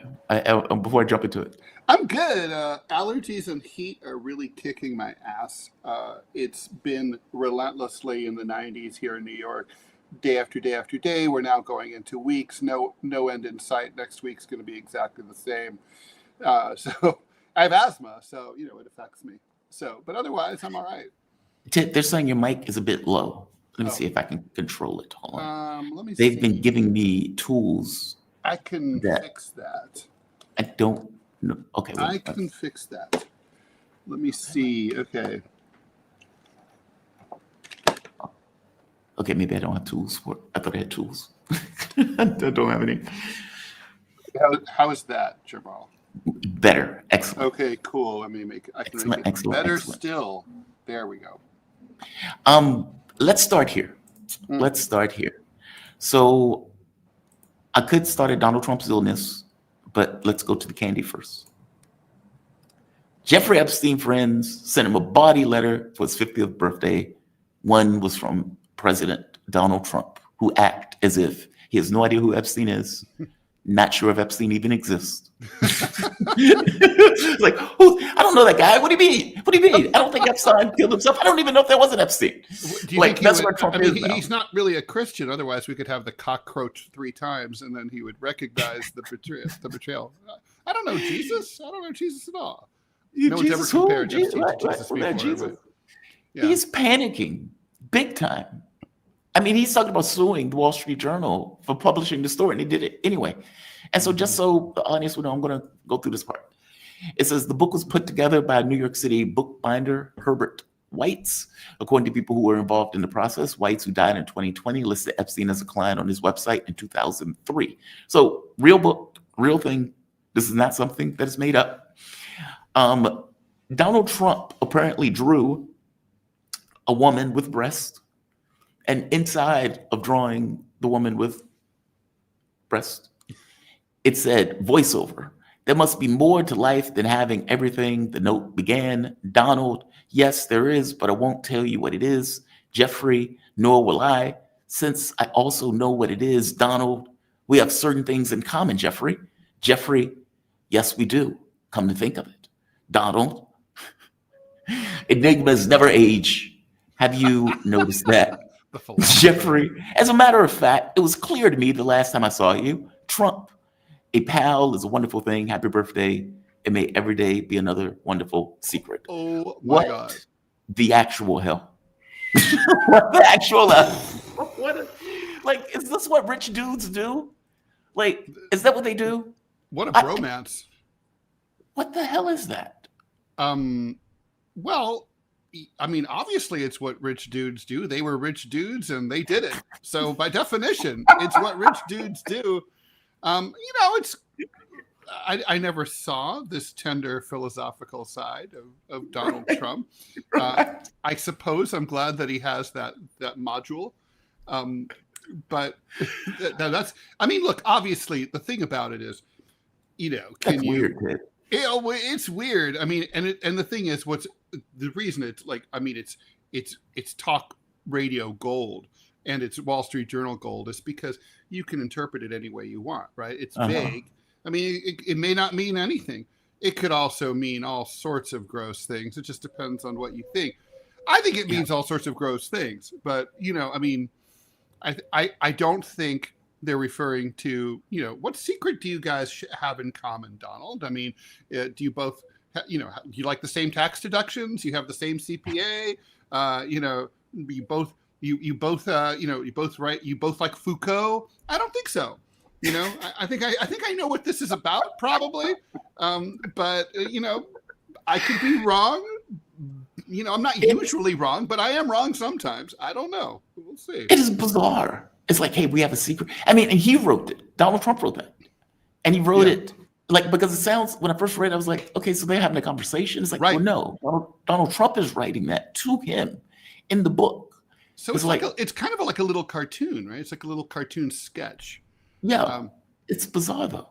It's like, hey, we like to have sex with kids. That's our secret. Oh, that. That, right.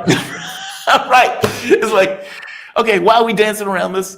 Like, because that's what it makes it sound like in the context of Epstein.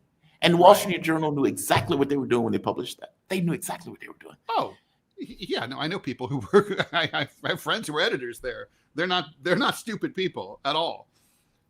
So yeah, no, this is it's a bombshell.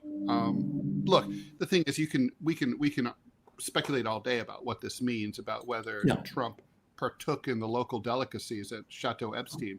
I'm, maybe not. I don't know. But the point is, he certainly can't say, I don't know that guy. I mean, he just can't. I mean, he can say it. It's just that, like, he's got zero credibility here. Wasn't there, when I was preparing for my TMI show for this morning, I saw, we're not covering it, but I thought I saw something about pertinent to this story about how Trump is going to release some additional information. So Trump is apparently ordering Pam Bondi, beautiful liar that she is, a very attractive woman, to go and release court records associated with Epstein. Some court records, right? Some court records, right? I mean, because we have no idea what those court records are. We have no idea whether. For all we know, it could be a bunch of filings, a bunch of motions. I mean, court records are voluminous. Well, there's also a thing associated with money, where there's like $1.1 billion that was going out. And again, this stuff is not being disclosed. It's just kind of floating in the background that people are aware of. He's the best paid math teacher is so wild in America. To me. Trump misplayed this, right? He did. And yeah, he did. So clearly Trump did not really know what was in the files, or he never would have promised to release them. I mean, obviously, you know, and once his people took a look, they came to him and they said, listen, Donald, there's problems. And so what are those problems, right? I mean, those problems could be anything. Those problems could be, this was a Mossad honey trap operation, you know, and Bibi's not going to be pleased if this comes out. Or, you know, this one and that one who are politicians who are rich and powerful are implicated, and that'll be a problem for us. You know, or it's, you were directly involved, Donald, and you're smeared here, and you'll come out of it not smelling good. Or it's something else entirely that we can't imagine, or I don't know. Yeah. But the point is, clearly there's a problem for the administration here in those documents. And that's why they're not releasing them. Now, the thing is, as you know, the cliche, I mean, I grew up as a little kid watching the Watergate hearings, is it's not the crime, it's the cover-up. And the thing is, the cover-up smells bad. I mean, what's interesting about it is even Democrats who really, for the most part, cared about this story about as much as they cared about Benghazi. Right. They didn't care. But now, Democratic voters, right? They actually do care, because they're like, wait a minute, there really is something here. Most Democratic voters that I've talked to about this, yeah, they'd like to see Donald Trump go down. But also, they're wondering, like the Republican voters, you know, what rich and powerful men are, or perhaps women, are running around on, you know, having committed heinous crimes and possibly still committing them, and who are running around free and haven't been held to account. So now it's like, that's why people care about it. As long as you feel like there's the truth will out, you're like, okay, well, then you feel okay about it. Now, what's happened here is Trump is playing the traditional cop who just beats someone up and says, nothing to hear, nothing to see here, just move along. Yeah. You know, the American people, you know, in a bipartisan way, don't believe in that. You know, no, you know, we're not going to just move along. And just trust me, bro, is not a crisis management strategy. It's been tried many, many times. It does not work under any circumstance ever. So, I mean, I don't know if Trump hasn't consulted with a crisis manager, but, you know, they're very clear. Transparency is the only way. And if you have something that you just can't release because it's just too hot and you're going to go to prison or something, then you got to resign. I mean, that's it. You either have to put it out there and take the heat, or you got to run away and like go into exile in Saudi Arabia, right? I mean, we should be let's be blunt what we're talking about, though. I mean, that's why this is so explosive. We're talking about a rich dude who we don't know how he got rich, who spectacularly rich. This is not like, you know, we've heard those. She was a retired teacher. She saved $2 million and she was a great investor. That's not this. This is a guy who owns 3 private jets, on his own personal sex island, and the biggest townhouse on the Upper East Side of Manhattan. Now, for people who haven't been to Manhattan, or who have been and walked around and thought like, there's just a little 4-story building, they're right, but those townhouses are 10, 20, 30, 40 million dollars each. Wow. That one's like 50, 60 million dollars. It's stupid, but that's how much they are. I mean, so nobody has that kind of money and lives that kind. And then, so it's like, okay, how did he become so rich? And how did he get this list of fancy friends? I mean, Hillary and Bill don't come to my apartment and hang out with Clovis. They're welcome to. In fact, she has a pied a terre around the street, around the corner from me, actually. People, my neighbors have seen Hillary. But political gadfly into media, politics, entertainment. He knew all of these people, world leaders.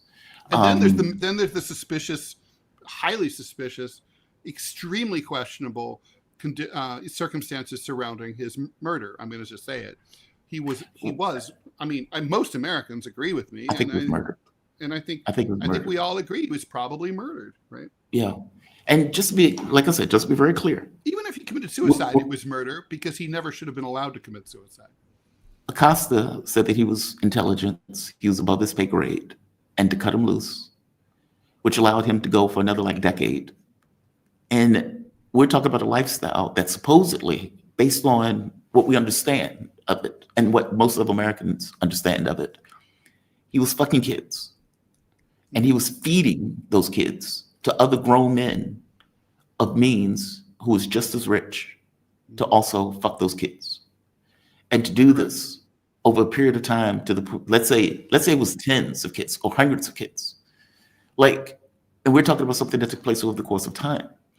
Over and so for a long Donald Trump, period of time, right? Because wasn't the Florida charges, weren't those 2008 or so? Yes, those were so- early. And that, which means it had been going on for a period of time prior to that.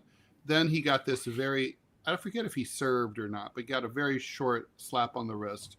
He might have done 6 months in prison or something, or probation. Anyway, slap on the wrist. And then he was back at the good times. So we're probably talking 15, 20 years at least. And Trump is throwing his body to protect the list of pedophiles that Epstein apparently was working with. And again, the reason why he was allowing there's no list, kids, but certainly, look, there may not be a list like here's the Excel spreadsheet.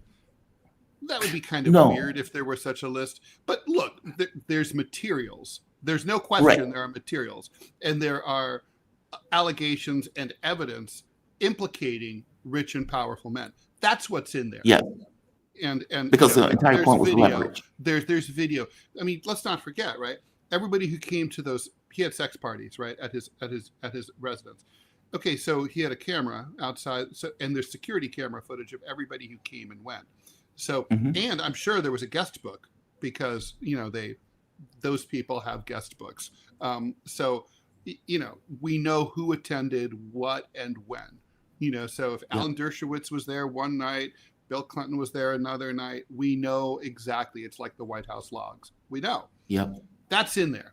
That's people need to stop talking about the list. It's more just because we don't know if that exists or not. But but the thought was that he was using leverage operations for intelligence, that effectively he was videotaping all these things within the context of his house. Yeah, and apparently the whole house was tricked out with cameras. Yeah. Yeah. And so the thought is, okay, well, Puff Daddy, when they went to get Puff, think of the videotapes and everything else that they got from his house. Yeah. And you're telling me that if they were using Epstein as an influence operation in order to get leverage on various celebrities, various political figures, et cetera. Yeah. And so that's what we're talking about. So with the American public. And also, let's not forget, the reason I like the Mossad theory is because, it fits. It really works, right? Like if you test it out, you throw it at the wall, it works from every angle, like a Rubik's Cube, you turn it around. Oh, this works too. So like the Mossad theory works. Like, has anybody who's been implicated in Epstein world ever criticized Israel? And the answer is no. Now, have people who have rich and powerful men criticized Israel? Yes. Are any of those rich and powerful men, were they ever associated with Epstein? No. Jimmy Carter wrote a book famously comparing, comparing Israel to an apartheid state in South Africa. He took a lot of heat for it. Hung out with Roslin, not with Epstein. So it's like it works. I mean, it's a model. It's like a working theory, I think is the best way to put it. Could be wrong, like any working theory. Yeah, but Trump makes it look like, and he makes it look like there's something there. Like Ghislaine Maxwell, her dad, Robert Maxwell, was part of the Mossad. The belief is that they brought him in. Nobody knows where Epstein gets his money from. Like all of that stuff is weird. And then he tries to kill himself, quote unquote, in prison with Taglioni sleeping through a guy trying to kill himself. And it's like, whoa. So you mean he just kind of quietly tried to kill himself? Yeah, like one of the things you read about anybody who's been to prison, and I know of quite a few people who have been to prison, they'll tell you don't sleep well. Sleep is the thing that you don't get in prison. So, and you sleep with one eye open like a cat because you have to, because stuff can go down at any time. So I don't believe that he slept through that at all. I mean, the story just doesn't make sense. And there's some stuff that's like, it's just comical. Like, oh, the 2.5 minute gaps at the end. Oh, it's because of the software. You know, that software that only goes to 1157 that you've heard so much about. Like, really? Because I'm 61 years old. I've never heard of that. Right. Right. Yeah, no, it's no, the whole thing. I mean, I wasn't that interested in the Epstein story until, you know, it started to really fall apart for Trump. Yeah. You know, I definitely thought that he had, you know, was murdered. That, because I had a friend who was at MTC during the same period. He said it's what their story wasn't possible. That you know. Oh, really? Yeah, I mean, basically, the long and the short of it is that at MDC you are checked every inmate is checked every 8 minutes. This guy's on suicide watch. They would have had someone sitting outside his cell 24 hours. They would pay a trustee usually, and just plant them on a chair right outside their cell. Just be, you know, and then like in exchange for privileges or maybe some commissary funds or something, this is their prison job. They sit there. Yeah. And so like the story that he was unattended for 6.5 hours. No one at MDC is unattended for 16.5 minutes. So it's like it's just, that's not true. That can't be true. And then, you know, the whole like, oh, the cameras were all out in that section. No. Like the guards always made sure those cameras were working, because if they were ever assaulted, they wanted evidence to be able to show which inmate attacked them. Right. Good point. So like, that's just also is not true. I mean, you know, not to mention the physics of it, right? Like, you know, he didn't hang himself from the ceiling. He, you know, had a contraption where he pushed himself away. Like, you know, give me a break. Yeah. It's just really stopped. I mean, look, people kill themselves in crazy ways. I knew a dude, he almost hacked his own head off by committing suicide. He basically went after his own self with a butcher knife. And they found him, his head was barely attached to his body. So Jesus. People can do crazy shit, but this takes the cake. Yeah, it's just like, it doesn't, I just don't believe him. That's all. Yeah. I mean, you And know, well, it's they're trying to nothing say personal. I just don't think it's true. It doesn't. Well, they're trying to say the guards went to sleep. The cameras were broken. Hours. Like, yeah, like and by the way, that tape was stitched together. That was the other part that they used Adobe Premiere to stitch the tape together. The one that they said missing 3 minutes. Here's the thing. They think Trump and the powers that be, they think we're stupid. That's what this is about. And I think that's, and they think they're a lot smarter than everybody else. Oh, we can stitch this tape together. Who will ever know? LA Times did the same thing to me. The key piece of evidence was an audio recording, and they spliced it, and I was able to prove it. And like, the point is, they're like, oh, no one will ever know. It's like, really? Well, I hired the guys from Kraftwerk, and they proved it. So They you're found wrong. out. You know, yeah. One last thing before I let you go, and we have about 4 minutes, give or take. Donald Trump, it has apparently an illness. Now, they're saying, well, we're trying to be transparent. Transparent my ass. They knew that he had that illness before he ran for office. People found out about the illness, and then they had to come out and explain why. Right here. Chronic venous insufficiency, a condition where the blood doesn't efficiently return to the legs or from the legs to the heart. Often from damaged valves in the veins, this can lead to a range of symptoms, including swelling, pain, skin changes, and in severe cases, ulcers. While not usually life-threatening, it can significantly impact quality of life. I don't believe for a moment that Donald Trump didn't know that he had this before he got into office. I don't believe that either. And, you know, ironically, Democrats are going to be in no position to charge cover-up after the shenanigans that they pulled for the last 4 years over Biden. And it's been one of the things I've been saying over and over, is that it's one of the reasons that they shouldn't have done that, is that they're not in a position to hold a Republican accountable now. Look, I mean, Trump is an old man. He's almost 80 years old. He's, you know, he's overweight. He doesn't eat well, doesn't exercise. You know, he's I mean, it's not surprising that he's not in like tip-top shape. Yeah, it's a bit of a cover-up. I guess you could say it's not quite as bad as what Biden did. At least they're saying something about his health. They're like, okay, he is sick, as opposed to Karine Jean-Pierre, who's like, it's like if Joe Biden was black, he'd be Dolomite, the human tornado. It's like you can't keep up with him. The devil's son-in-law. Way down in the jungle deep. I am a huge Dolomite fan. I grew up on Dolomite. Disco Godfather. Yeah, I just watched Dolomite with my son 2 nights ago. Did you? Yeah, so great. Man.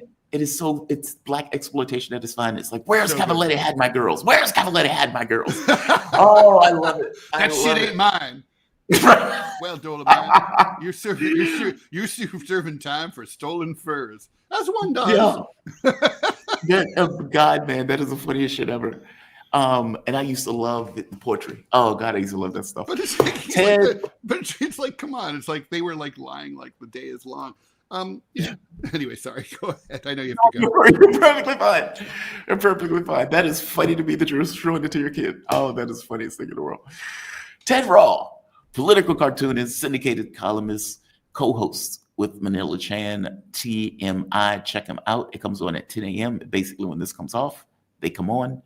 Thank you for this, man. I appreciate this, Ted. Thank you so much. This reminds me, I need to watch Dolomite 2. Okay, talk to you later. I know, right? You've talked it up. I think Dolomite 2 might be better, maybe. But, well, Dolomite 1, just for the surprise factor, is so great.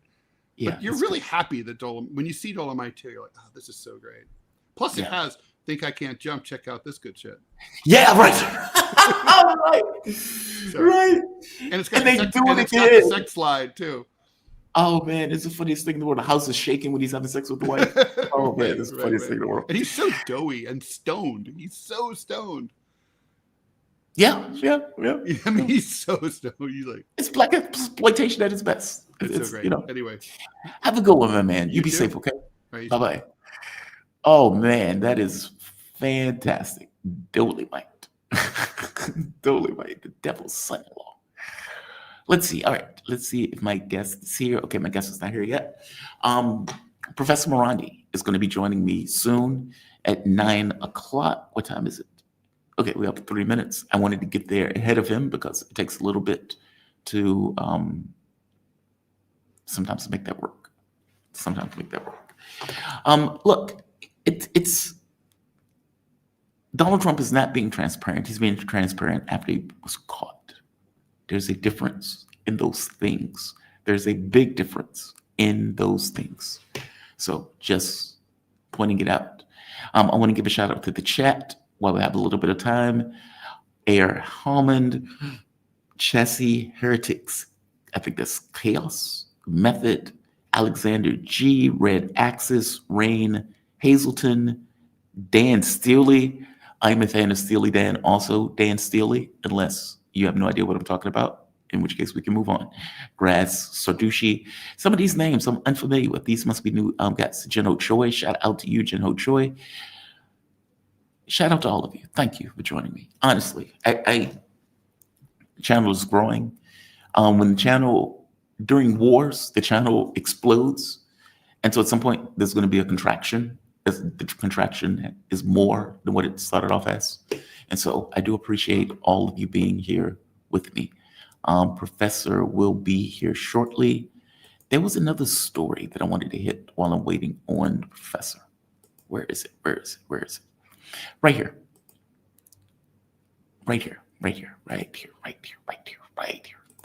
This. So, of course, now that Donald Trump is sending weapons to Ukraine, the question is sent to Trump, hey, are you now backing Zelensky? Now, this is somewhat of an outrageous question and a stupid question. Donald Trump is an American president representing the states, meaning he's in it for Ukraine insofar as Ukraine gets him what he wants in regards to U.S. policy. Oh, here we are. My man is here. All right, let's go to him. Admit. Professor, how are you doing? We're live, by the way. We're live. Give you a heads up right off the bat. How you doing today? You doing all right? Good, good. I'm doing all right. Happy that you're joining me. Let me flip this over so the audience can see what we are seeing. And perfect, perfect, perfect, perfect. Glad I figured out how to make this work. No, man, I really appreciate you joining me. And just so the audience will know, just in case they don't, I don't know who know you at this point. Professor Mohammad Marandi is professor of English literature and Orientalism at the University of Tehran. Professor, I'm not going to keep you long today. I am super interested and curious about your take on what is taking place in Syria and why. And just so, well, I've shown the audience the dramatic explosion of the buildings where they effectively blew up Ministry of Defense and the presidential palace in Syria. Israel has gotten to the point of blocking off southern Syria, effectively telling the military, don't go to the south. The Druze were being massacred. The Syrian army has continued their ethnic cleansing. They've, if not finished with the Alawites, moved from the Alawites, moved to the Druze. Israel got involved using that as a pretext on which to bomb and to invade further into Syria. Give me your take on this. I'm leaving this open so you can start where you want to start with it and we can step into it. But I am curious on how you view this. Well, first we have to point out that the Israeli regime during the Dirty War, since 2011, we have to remember Jake Sullivan's email to Hillary Clinton on February the 12th, 2012, that Al-Qaeda is on our side in Syria. Yes. Those who supported this dirty war, they were aligning themselves with the United States and Israel.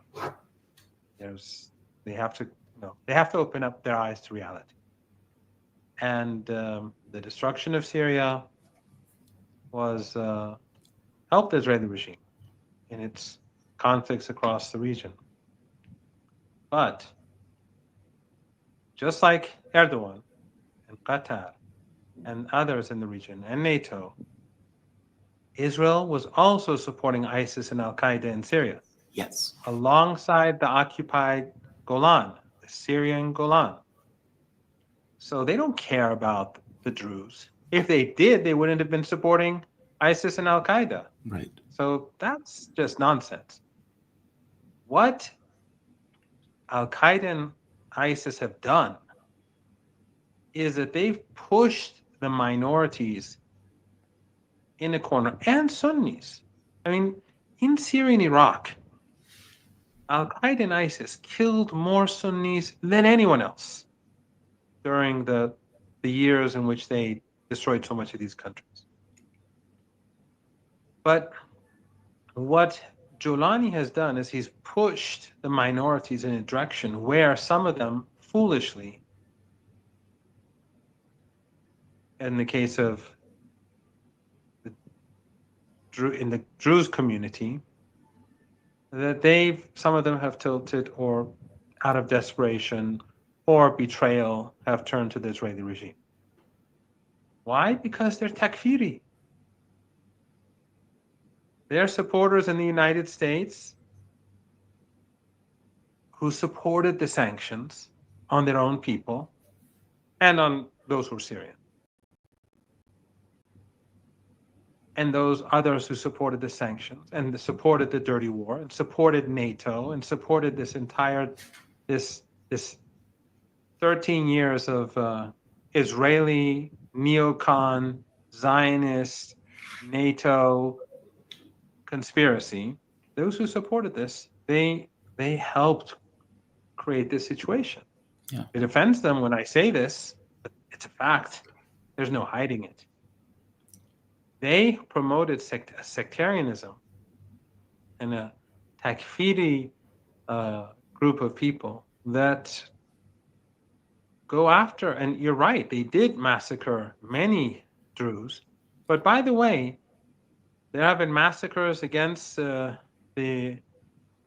Alawites carried out by some of the Druze forces that are just as ugly, right? So what the Israeli regime wants to do is it wants to break up. It wants to balkanize Syria. And the best way to balkanize Syria is to bring about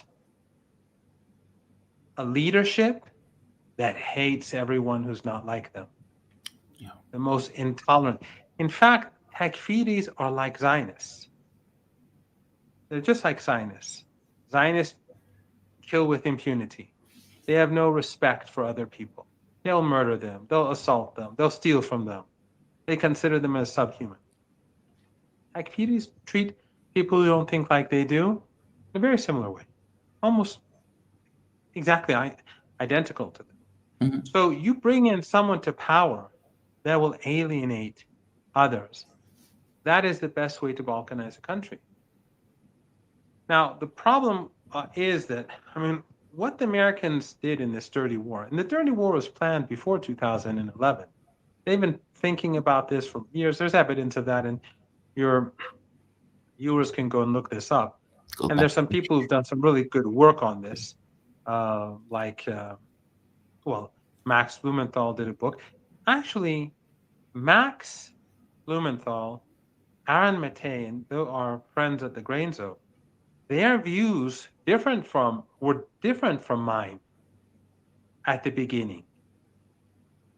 They supported the so-called revolution. But after a while, and looking at the situation and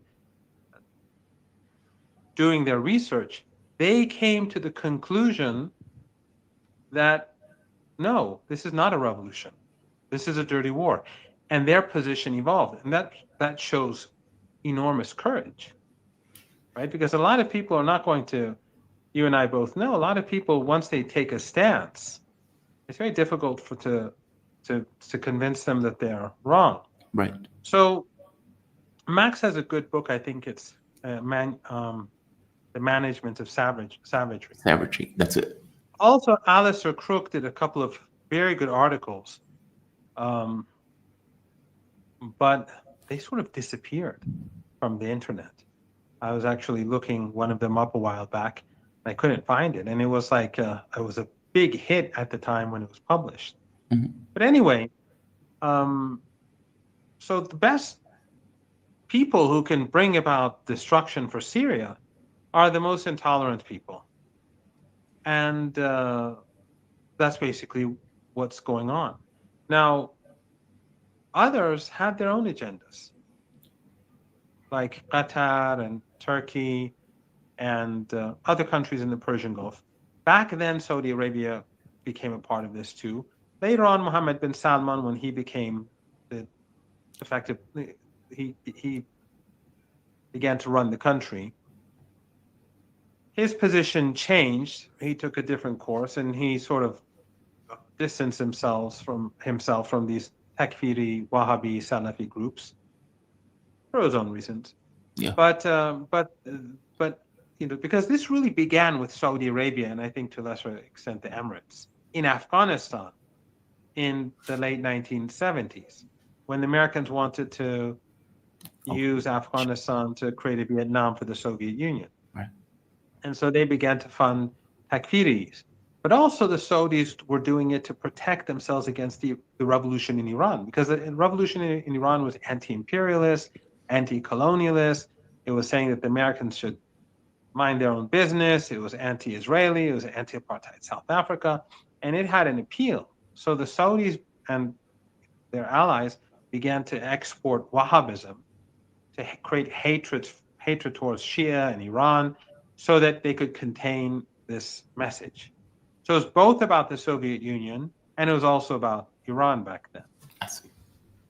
More recent, so at the beginning of Syria, it was Qatar and Turkey who were very deeply involved, and they were involved in Libya as well. Al-Qaeda and the Al-Qaeda forces were also used in Libya to overthrow Gaddafi. And then they went to Syria. So the focus was not on Morocco. It was not on, Saudi Arabia. It was not on it was not on Jordan. It was on countries that had some problems with the United States and the West. That's right. Why? Because Qatar and Erdogan, I when I say Turkey, I mean Erdogan, because Turkey is a huge country. Yeah. It has different views. It's a very sophisticated country. People there are, it's not Qatar. Qatar is this family dictatorship, which had the fortune to have a lot of wealth underground. And anyway, so first they went to Libya, and then they went to Syria. And then but they were all a part of this NATO apparatus. So they began to, promote these extremist groups, just like what they did in Afghanistan. Mhm. Just like it's the same model. The extremists were trained in Pakistan. If you recall, a few weeks ago, during the Pakistan India war, the Sky News reporter lashed out at the Minister of Defense of Yes. Pakistan, and he said, we've been doing your dirty work for decades. Yes. Which I don't think he meant himself. I think he meant the leaders before him. Right. And that was a pretty courageous statement to make, by the way. And it's a fact, because Pakistan was used by the West. And what was the result for Pakistan? It spread. The extremism wasn't just contained to Afghanistan. Mhm. Wahhabism, Salafism, and Takfir ideology spread across Pakistan. So the West brought misery to a country which was conservative but moderate. And so the same model was being approached in Turkey. I remember in late 2011, late 2000 or early 2012, but I think it was late 2011. I was in Beirut. I was on sabbatical at that time, and I was working with Alistair Crook. Where are you? Alistair Crook. Yeah, I was. Very good. We were doing research. We were both. We known each other for quite a few years. Anyway, so he has a think tank called Conflicts Forum. He lost all his funding, by the way, over Syria. But anyway, he at that time, he told me this is a dirty war, late 2011. And I said, how come? How do you know? He says, because all the people who I knew in Afghanistan and in Pakistan who were involved with the dirty war in Afghanistan are now in Istanbul. Interesting. He said this to me then. Yeah. When the Western media was all denying foreign involvement and all that. Right? Because the Western media is a tool. They're a tool. Just like today, you see what they're doing in Gaza. I think for everyone it's clear that Western media has never had credibility, and it doesn't have it any today. It's Definitely not on that. No. It's a tool of empire. So the point is, but why did Qatar and Turkey get involved in this, Erdogan?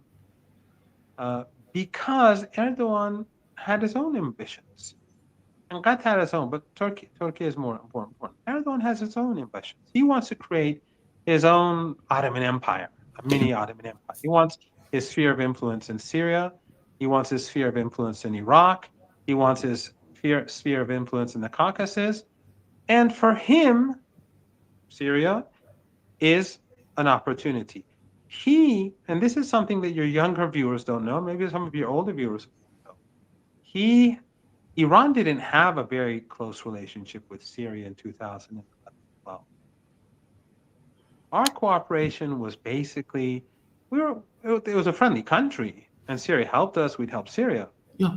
But we didn't have much trade.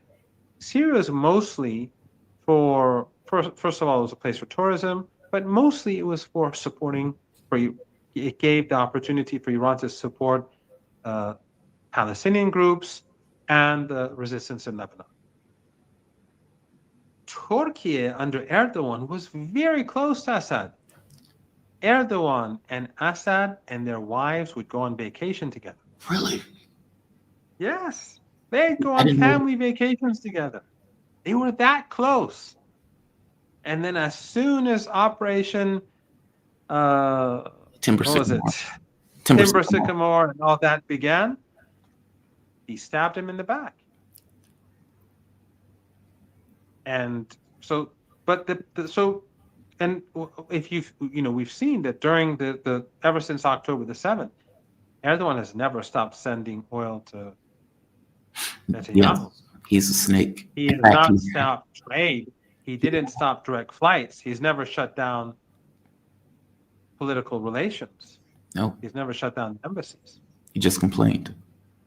Yeah, complaints. And so one of the places where they cooperated together was in Syria. Mhm. Why? Because Erdogan wants his sphere of influence and the Israelis want their sphere. And this way, the resistance is hit on, stabbed in the back, attacked from the front.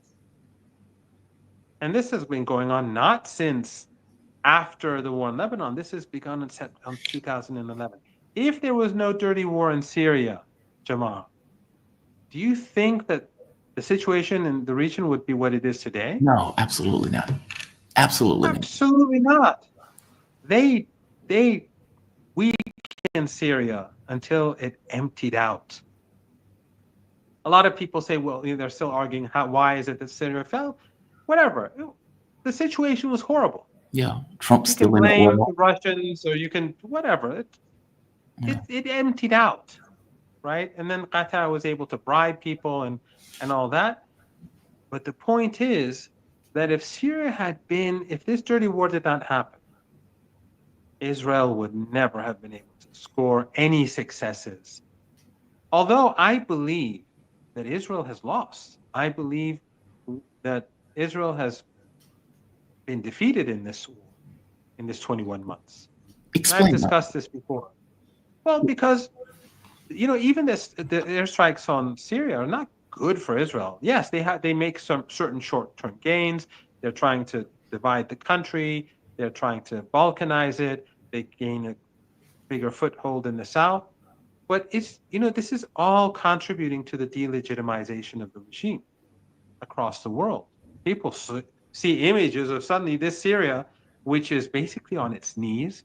Turkey has been trying hard to build relations between Turkey. Erdogan, who does nothing for the Palestinians, has not done anything for the Gazans. He wants Syria to be friends with Israel. Right. That's what the meetings in Baku were for. Baku, the regime there being an Israeli ally. That's what the meetings in the Emirates were for, and the other the whole project. And Jolani kept sending wonderful messages to the Israeli regime that our only enemies are the same as yours, Hezbollah and Iran. And so this Jolani, who is basically doing whatever the Israelis want and meeting them, yes, and betraying the resistance and the Palestinians and Syria, what do? They go and bomb the president's office and the Ministry of Defense in front of the world. That is not going to end. That is not going to make things better for Israel. And I think personally, I think all of these crimes committed by the regime, especially, of course, the ongoing Holocaust in Gaza. Jamal, you know the United States better than I. Yeah. And I'm putting this question to you. This whole issue of Jeffrey Epstein, right? That's blown up today. If we didn't have 21 months of genocide in Gaza and all the events that we've seen in this region, would it have blown up across the United States the way it did? Yeah, it would have. I don't think so. You don't think so? It's the way Trump handled it. I mean, for one, that's true, but I don't think it would have been that bad, because part of it is. Oh, I see what you mean. People are saying that this pedophile, Israeli this intelligence monster, is working with Israeli intelligence. True, and is a bad guy and all that, and they're controlling her. But Israeli intelligence today, in the eyes of most Americans, is far more sinister than it was 20. I see your point. You mean they've been so damaged that people associated with them? Yeah. In other words, they're saying with Israel, 22 months ago, they would say, well, that's horrible. That's right. Why is Israel doing that? And this is, there must be some rogue, actors within the intelligence community, and it would be horrible. And of course, the way Trump handled it, I agree. It was like the most, both when he spoke at the cabinet meeting and then his Truth Social posts, and it's like he intentionally was trying to destroy himself. I agree completely, but the Israeli aspect to it, the connotation for the word Mossad today across the world, but in the United States as well, is very different from the connotation that it had 22 months ago. Most moral military is what they used to call it. Exactly. Yeah. So today, I think that the Israeli regime, every act makes it only look more ugly. And the bombing of Damascus was outrageous. It was. You saw this woman presenter on TV, and suddenly the building behind her is just blowing up. And then what did Syria do? They were basically on their knees. They were looking to kiss the ring. And then you go and slaughter people like that? So this, I don't think, is going to end well for Israel. And Jamal, I mean, I don't mean to say I'm good at predictions or anything like that. But when Syria fell, I think we talked about this. Yes, we did. I said that this was a tactical victory for the coalition, Netanyahu, Biden, and Erdogan. But I also, and it's tactical defeat for Iran, Russia, and the resistance. Of course, Russia is not in the axis of resistance, but it was a tactical defeat. But I said in the long run, this is going to harm Turkey and this coalition that brought this regime to power more than anyone else, because it's going to be a black hole. What the Israeli regime is doing is that they are creating a black hole, and it's not going to end well for the regime. It's not just Israel. And the U.S. It's created greater hatred for Israel. And by the way, it even impacts Iran. It impacts Lebanon. Today in Lebanon, right now, the mood in Lebanon, and I've spoken to some of my Lebanese friends and colleagues, the mood in Lebanon today about Hezbollah is evolved among many of its critics.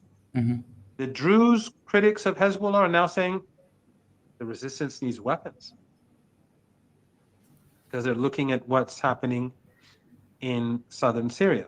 Right. And again, I don't. I think those people in southern Syria who turn to the Israelis and are close to the Israelis, they should be condemned outright. They're traitors to the country, and they're allies with genocidal monsters. And those who've carried out atrocities against the non-Druze population, they are just as criminal as ISIS and Al-Qaeda criminals who are carrying out atrocities against the Druze. Yes. That aside. But in Lebanon, many people are now saying, without the resistance arms, where are we going to be tomorrow? Right. With these Zionists and these Takfiris, which are both the same. They're the same. It's just that the Zionists are the ones who are in charge, and the Takfiris are subordinate. The second is in Iran. I don't get deeply involved in Iranian politics. I don't talk about internal Iranian politics because I don't see it as very useful. And often I see a lot of Iranians who speak about Iranian politics are not necessarily always very well informed. And I don't pretend to be an expert on Iranian politics either. Iran is a very complex society. Yes. And it is, and it's in a very complicated part of the world. But ever since the fall of Syria and the rise of Al-Qaeda and ISIS, Iranians don't like Al-Qaeda and ISIS because they know if they come to Iran, they'll cut off the heads of Iranians. Yes. That's their takfiri. That's what they do. But they said that, look, they cut a deal with the United States and they got all their sanctions lifted. Yes. So you can do a deal. Well, what Israel did is that they showed the world, you can't do a deal with the United States. You can never trust the United States. You can never trust Israel. You can kiss the ring. It doesn't mean you're safe. This has changed the mood in Iran even further. The 12-day imposed war had a huge huge effect. It created a huge sea change in Iranian popular opinion, which we discussed earlier before. Right. This added to that, and people have been saying in online discussions and debates and elsewhere that then they kissed the ring. They went and spoke in Baku with Turkey facilitating. And we have to always remember those people who keep saying that Mr. Erdogan supports the Palestinian people. Qatar's. I mean, if the United States tells Qatar to shut down Al Jazeera, do you think they'll keep it running? They'll shut it down in 10 minutes. They'll just say, wait for us to pull the plug. People shouldn't be so naive. But some people they've been so much propaganda over the years, not just from these mainstream media outlets, but these oil-enriched dictatorships. They have a huge network of, let's call them, cultural centers across the world. They have all sorts of TV channels and media that they fund. They don't necessarily own, but they fund them. Right. So they have this huge network across the world. The ISIS people and the Al Qaeda people who went to Syria in 2011, 12, 13, 14, where did they come from? Many of them were recruited in these places across the world, many in Europe. Yes. So they would go from their countries to Istanbul, some to Amman, but mostly to Istanbul, and then enter Syria. And in fact, Iran wasn't even involved in Syria, nor was Hezbollah until the summer of 2013, after tens of thousands of foreign fighters had already been sent into Syria. And Turkish intelligence murdered Syrian Hashim. Yes. Who was exposing this. So, but in any case, the point I'm making is that Erdogan and Israel are working sort of like in parallel. Yes. Israel wants to expand. He also wants to expand he wants to create this mini Ottoman Empire. But there are points where there's tension. And the tension between them is in Syria. Both want it. Yeah. Both want it, but Erdogan is never going to stand up to Israel. And he did nothing during the last 2 days. He's done nothing for the Palestinians. He can only, anyway. So right now we have a very complex situation, but I think it's not working well for any of those people who brought about the demise of the Syrian government. Yeah. Yeah. I mean, as I said to you, and as I've said for years, I'm no fan of the Ba'athist Party. Saddam Hussein had his own Ba'athist Party. We know Iran is own. And, they say Iran, like these people who antagonize Iran, say he was an Alawite, so Iran supported him. Not at all. The Aliyev is a Shia in Azerbaijan. Iran doesn't support him. He's an Israeli ally. Yeah. But there are two countries in the world that Iran helped save, or at least helped save one, and the other one Iran is fighting for. One was Bosnia, the only country to support the Bosnians. The only country to support the Bosnians militarily was Iran. Bosnia was a Sunni country. And the only entity that the Iranians today are supporting, the only country that's supporting the Palestinians today is Iran and, of course, Yemen. Right. So this narrative that Iran supports him because it has nothing, he's not, I don't think he's even, I never met him. I don't think Assad was like particularly religious or the people around him were religious in any way. That wasn't the point. The point was that the Israeli regime was trying to undermine Syria. This was a conspiracy by the West, and stupid people, foolish people, or complicit people, they joined this conspiracy. And they, you can't be in a joint operation between the Israelis and the Americans for 13 years and expect not to be helping them. Professor, great breakdown. You're right, it's complicated. And I didn't even think of the other part of he did everything in his power to associate himself with Israel and got bombed anyway. Professor Marandi, excellent breakdown. Thank you for this. Professor Marandi, he is professor of English literature and Orientalism at the University of Tehran. Professor, you stay safe. And again, you have my appreciation for this. Thank you. Thank you, Jamal. You have Great seeing you. Bye-bye. All right. Great breakdown by the professor. There we are. Great breakdown by Professor Marandi. And I hear my other guests here. Let me stop sharing, flip over. And I'm going to go from one damn good guest to another.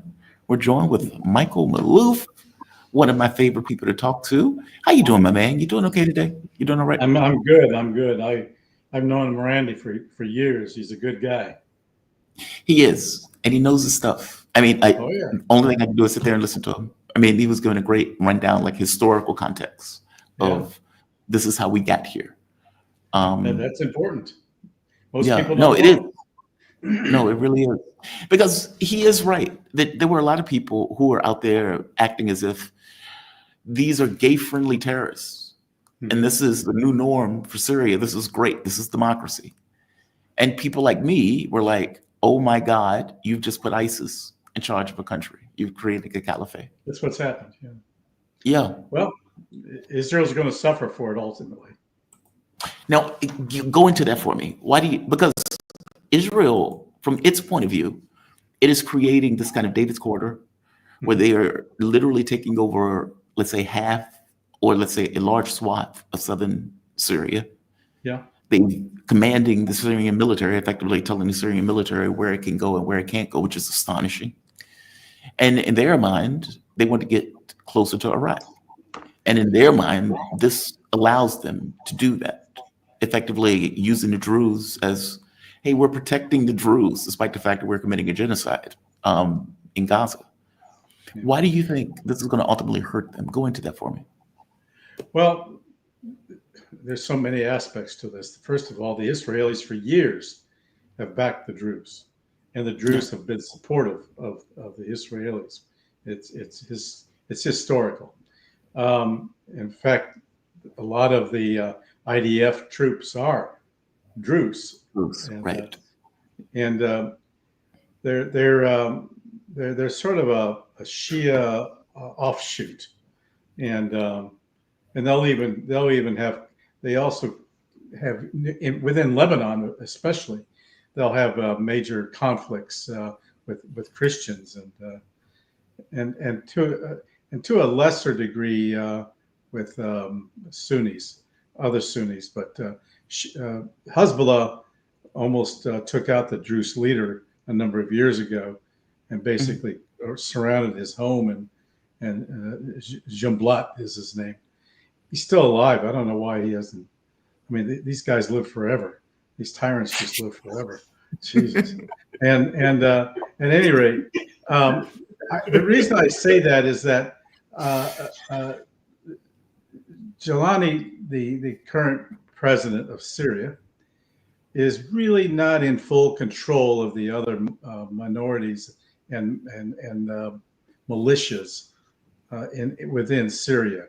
There's already internal dissension among them. They're rising. They're increasingly going against him, even though he's trying to give an outward appearance of legitimacy and respectability. Yeah. But the reality is, you put him side by side with his old pictures, dressed in a keffiyeh and spouting the mantra of Al Qaeda. He's still the same guy, and and he's supposed to be controlling all of these other militia offshoots that are just as rabid as ISIS itself. They're varying degrees of ISIS. They're all competing among one another, and it's not going to be very easy for him to keep that under control for much longer. And now he has the Israelis fighting him, but in fact the Israelis basically, along with the Turks, put him in. Yes. So and now they think that the Israelis think that they have command of not only northern Lebanon but also southern Syria, which they envision as part of their greater Israel ambitions. Once again, which they claim it goes back to their biblical views, and this is and you hear leadership in Israel today still chanting that, they that is their plan, is ultimately to take it all back, and but this to what extent? But you also hear Jelani saying that he has Syria. The next step is Jerusalem. So inevitably, Israel, I think, and Jelani may come to blows, or for that matter, the minorities under him may also come to blows with Israel. Israel is really playing with fire. It's weird because it's such a contradiction in some of the stuff. Like you'd see one guy wearing an ISIS patch, screaming that he's going to go and murder Druze because they're working with the Zionists, and it's like, dude, your boss has been bending over backwards. I rest my case. Yeah, it's bizarre. It's completely bizarre. And it's like these guys wouldn't lift a finger to go after Israel, despite the fact that Israel has been bombing the military capability, bombing, stealing territory. Yeah. And it's like, okay, so you're going after another Muslim group, whereas Israel has been doing all of this stuff, like taking territory. It's so strange. And it gives this kind of sense that, well, it's obvious who they're working for. Like, it's obvious that this guy's an agent. It's obvious at this point. I mean, I watched a speech where the British guy was talking about how he shaved the beard, got him a suit, gave him a bath, and then, redid him as Jelani, the tough guy, the good-looking guy with the tough past. Like, he's clearly doing everything in his power. I mean, even going to Israel saying, hey, we have the same enemies. Israel doesn't care. That's the wild part. Do you think that the United States knew, or do you think they were out the loop on this? Well, since ISIS is a creation of the United States. No, just to be clear, I just mean the bombing that took place, where they effectively bombed the presidential palace, bombed. No, I think, they're making every effort to try and stop it. A lot of it has to do with Druze and Arab tribesmen being attacked within that area, and you got the Israelis back in the Druze who are subject to attack by the Arab tribes that are occurring there, and that's just going to suck Israel in even further. It's going to continue one way or another. It's just but it's all part of. You see, the Israelis basically are using the Druze as their shoehorn into Syria. Yes, and it's working. It's working to a point, but again, I don't see how the Israelis can continue to do this. First of all, without U.S. help. Secondly, without further getting isolated in the world as a result of their actions, and that's one of the things that I think inevitably is going to happen, is that the world just rises up and says, we've had enough of the Israeli apartheid expansionists and wanton killing.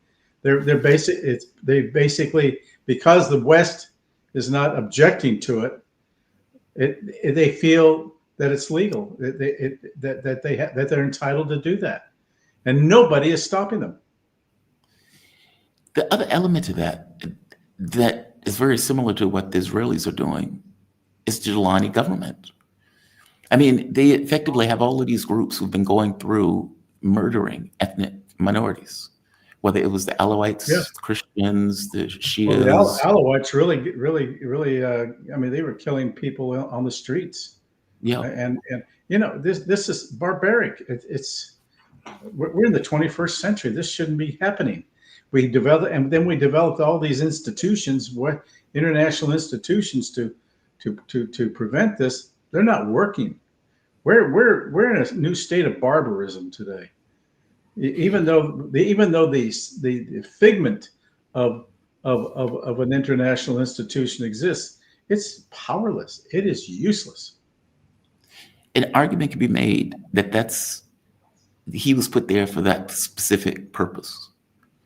Like at the point where you bring somebody in that goes on a killing spree of ethnic minorities all throughout Syria, you effectively damaged any notion of Syria. You balkanized the state. How could the Druze be part of Syria if you are out here killing Druze? How can Alawites be part of Syria if you're murdering Alawites? What are the Kurds going to think when they're watching you do this? Like, how can this be a Syria? The Christians have basically left Syria. Yeah. I mean, you know, it's the Christians. In fact, Christianity came through there 2,000 years ago, through Syria first, and then through into Georgia, what's today Georgia, and all that. I mean, very, very early on there, and of course, you saw what happened in Iraq. The Christians basically fled, and it's a disaster. And now Lebanon is next, and that's where my grandparents came from, and I'm really concerned about their legacy and their history, and because of what this turmoil that's occurring at the hands of the Israelis. They're stirring the pot. When you said Lebanon is next, are you referring to the terrorist dogs in Syria, or are you referring to Israel? Israeli dogs. Yeah. Yeah. You say they want Lebanon, especially the southern part. As part of their design, they want northern Lebanon and southern Syria, and also parts of Iraq. That Euphrates to the Nile is also an Israeli term. It's really an Israeli term because that's what they envision as Greater Israel. But you think this is they're overextended at this point? I mean, it's a country of I think 8.8 so. million people. I don't know unless they have their own industries to build war production, which they don't. They've been getting it from the U.S. The U.S. ultimately has got to stop providing war material to them in order to get them to tone down. And but right now, I just don't see it. Plus, Netanyahu is on the brink of having internally, politically, having a walkout of his own Likud party because he's not radical enough. I saw that. The ultra-Orthodox walk. Yeah, the ultra-Orthodox are ready to walk. Yeah. So they could bring down, maybe that's what needs to be done. But even then, he could still rule a minority government until 2026. And do you think that another government would do anything different? I mean, because as you pointed out, they're accomplishing their objectives. In their mind, we want Greater Israel. We believe that this is the time where we can do it. We can murder. They're doing it, but yeah. they all want regime change in Iran as well. Right. So they're going to have to act fast to stay within their timetable, and so that they can realize it in their own lifetime, basically, and while they're in power. And they need they absolutely need the United States to pull that off. I'm hoping that support dries up because we got our own problems. Speaking of our own problems, I would like to get your take on something. So Donald Trump apparently has decided he is going to give weapons to Ukraine. He is threatening Putin with an ultimatum. Now, nobody believes that the ultimatum is really going to go through because that would damage the United States, and Russia is not going to care continue to pursue their course on the battlefield. But that will be something that hits all of us in the wallets of the gas tank, inflation, and everything else.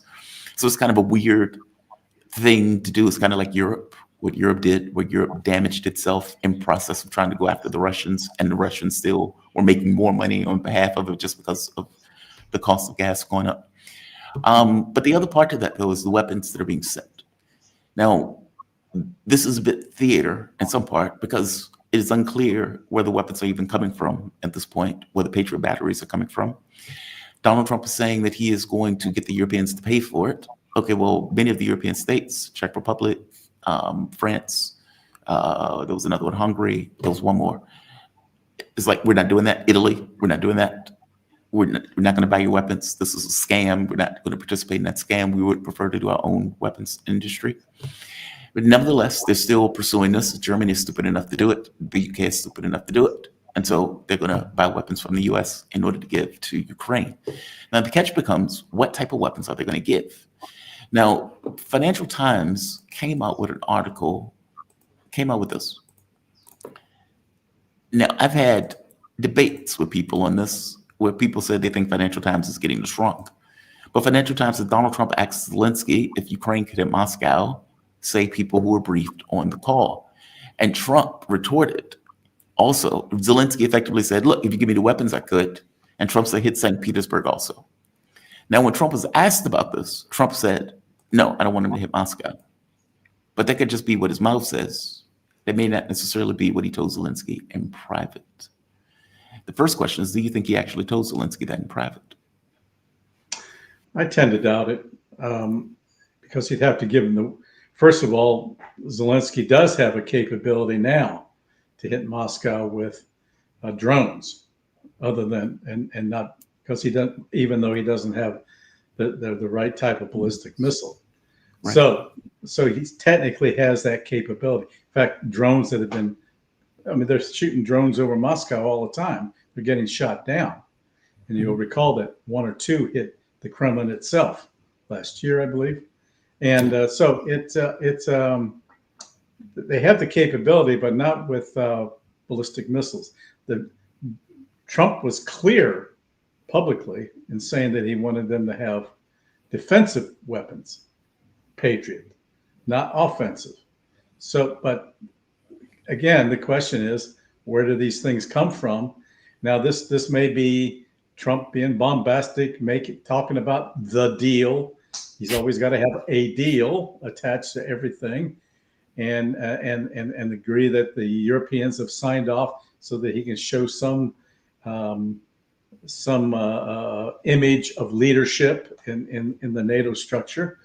Yeah. But at the same time, you have Germany, France, and UK going on their own. They're setting up a little tripartite group now, in which they envision being independent of Washington, and so that they're now working in that direction. They're calling it the group of the willing. Yeah. Huh?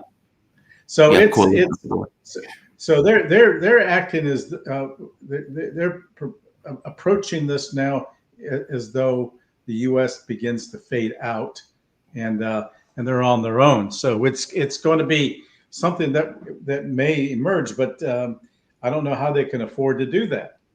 They're all broke, and they've all relied on the United States. I mean, the road to hell has always been paved with good intentions, and this is not an exception to that.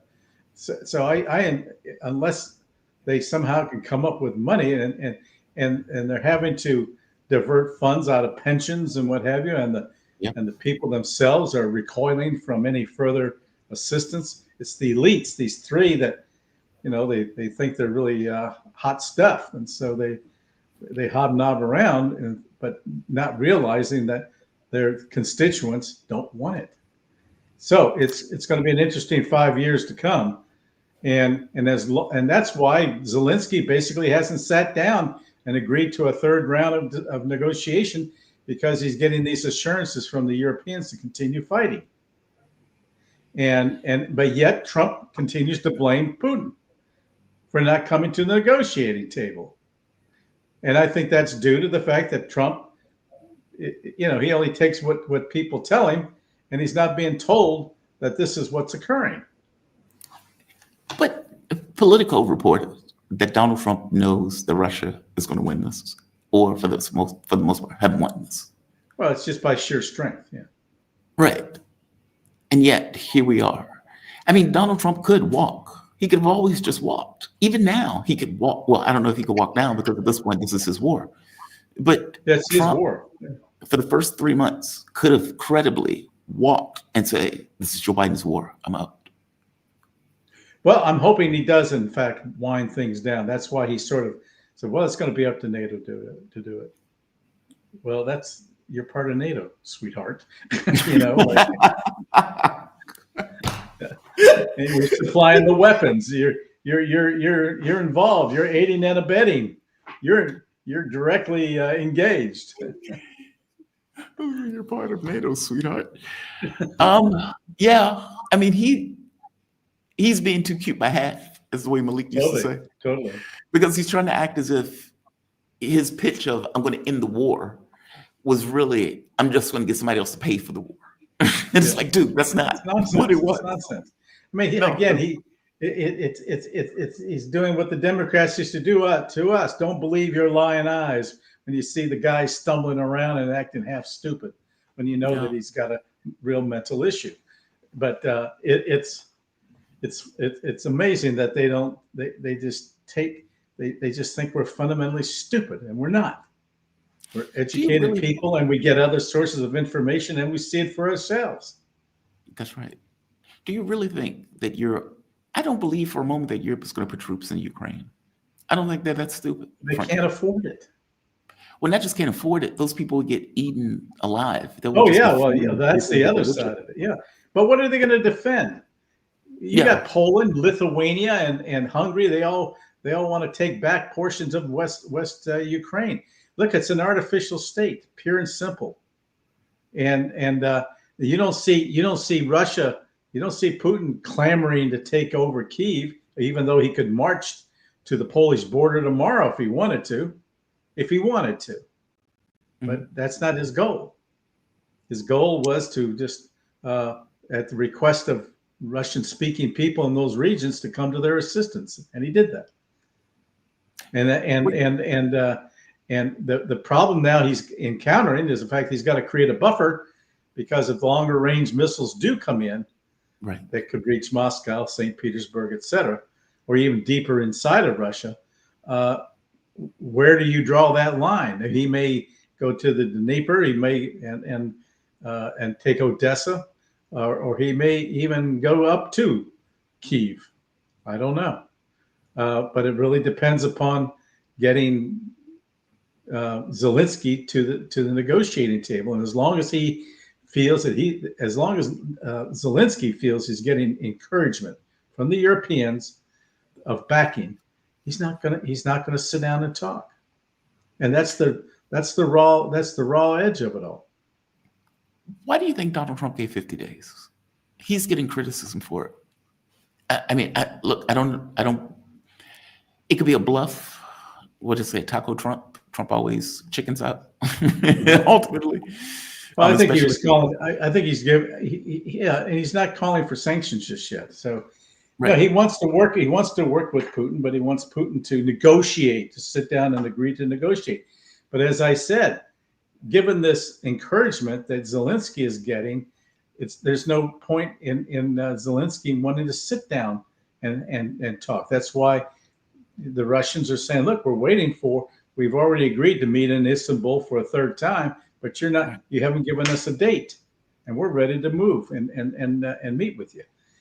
I don't know that Trump knows that, and that's what's bothersome to me. I think his own intelligence community and the people and the pro-Ukrainians within the IC on the U.S. side are not giving him all the data, and he needs to know this. The reality of it is, though, Trump either accepts the deal or not. I mean, what Trump wants Putin to accept is nonsense. That's off the table. You losers don't get to dictate terms. And so it's one thing. Go ahead. If you disagree with that.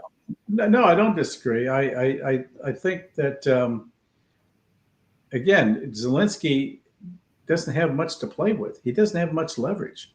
In fact, he has no leverage, and I don't know what he's waiting for.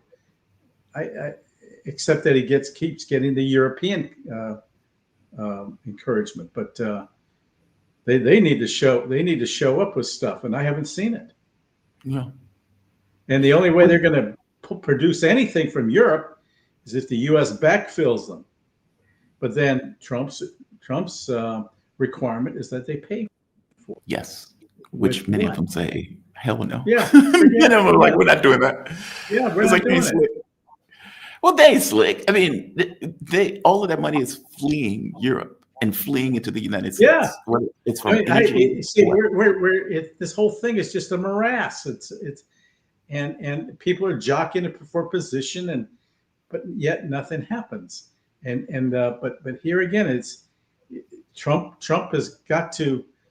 I think that Trump and Putin need to be talking or even meeting directly, and so that Trump understands what is going on. He may have an idea about it. He may, but for him to keep calling for Putin to negotiate, well, Putin's ready to negotiate. It's Zelensky that's holding out and coming to the table.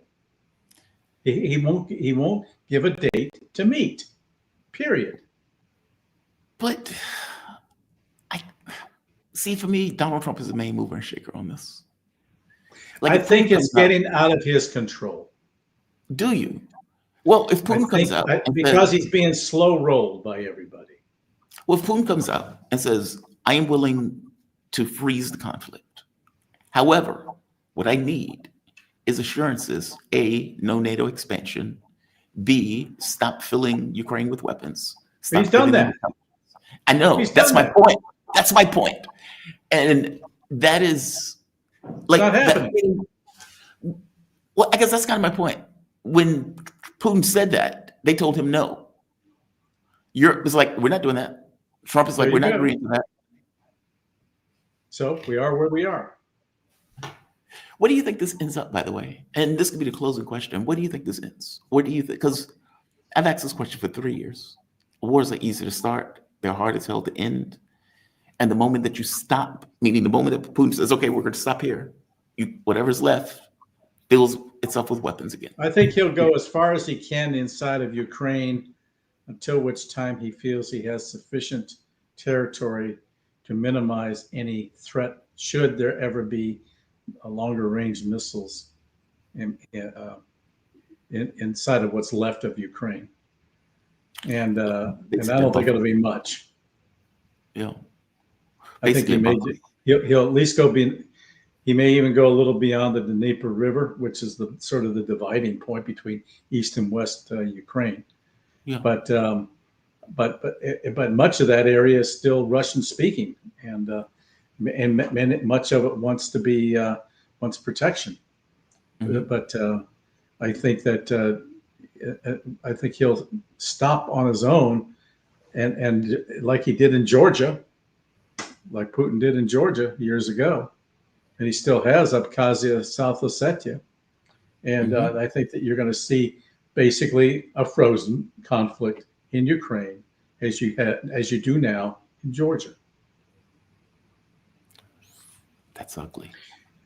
Well, what's happening with Georgia is very intriguing. You got the EU wanting to take Georgia off the SWIFT system.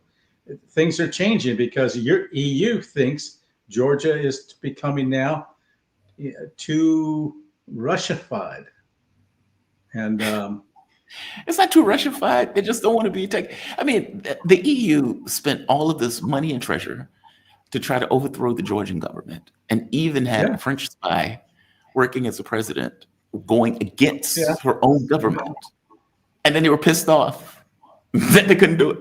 And now they're like, okay, well, it's just outrageous. It's just outrageous. The Dream Party tends to be more pro-Russian. Yeah. But this is I don't want to get into the whole Georgia thing because we don't have time. the reality is that may be the way things go inevitably over like the course of many years in Ukraine. It just sort of peters out. Hopefully. Because the Europeans can't continue to supply it, but militarily, Putin can come down and like a hammer if he wants to. But he's been very restrained. He may jack that up in the weeks to come, and that's what I envision could happen if the Ukrainians fail to come to the negotiating table. Well, he was sending 700 drones a day. And apparently they're producing 500 a day, so they can send 500 a day if they need to. Oh, yeah. I mean, he's got an inventory. Yeah. Michael Maloof, man, I always appreciate these conversations. Thank you for those. I really do. Sure. You be safe. And just so the audience will know, Michael Maloof, he is a former senior security policy analyst in the Office of Secretary of Defense, author, regular contributing analyst on RT and other media outlets. And he has nearly 30 years of federal service in the Department of Defense. Michael, have a fantastic day, man. Thank you for this. You too. Thank you, Joel. Bye-bye. Bye-bye. All right, guys, we have come to the end. We've come to the end. Jews and Druze hate Giuliani. Well, I assume that's true, considering there's animals out there killing Druze. So, yeah. Alexander G., we love you, Professor Marandi. Respect from Norway. He is a good guest, and he gave a fantastic breakdown. He really did. Didn't even have a question. I just sat there and just listened because it was, at that point, educational. Frank Frio. Thank you, Frank Frio. Thank you for that. All right, guys. I'm going to end this. I want to thank all of you that contribute. As I always tell you, they demonetize these videos. They demonetized the video yesterday.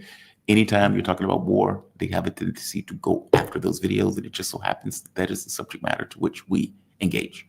So I want to thank all of you. You are the ones who help this show or keep the show going, whether it's through PayPal, Patreon, Super Chat, Super Sticker, memberships, all of those things. You have my deepest appreciation. Even if it's a like, even if it's a share, you have my deepest appreciation. I'm going to call this a day. Trying to think, is there anything else? Yeah, bad cookies, please hit the like button. Yeah. Next week, we are going to have Brian Paletic. He's going to be on Monday. That is going to be a power show. Brian, Mark. I need to see for the 9:15. Maybe Danny Haifong, but we'll see. We will see. Frank Frio. Jamal, great job. My only complaint is the big, traits on this channel are weak. What? The big traits? What are big traits? Is that the traits? Oh, the trolls on this channel are weak. You want them to be stronger? Man, don't feed the trolls. That's my rule. I don't care about them. I look, man, if somebody is going to spend 3 hours watching commercials, which pay me, either they are closet likers, meaning they actually like it. They just, for whatever particular reason, they can't say. Maybe their pride hurts to say it. Or they're just incompetent. Who knows which? I don't care which. Either way, it just pays me. So there's that. But I'm going to end this. I'm going to say like. I'm going to say share. I'm going to say subscribe. I want to thank all of you for joining me. I want to thank all of you that gave to support the channel. You have a fantastic evening. I'll see you guys bright and early Monday morning. Means you're doing something right. Q, yes. Yes, that too. You guys have a fantastic day. Be nice, be kind to the degree that you can be kind. And thank you, Mama Thomas. I appreciate that. I do think it was a good show, full show, but a good one. Have a good one all. Be safe.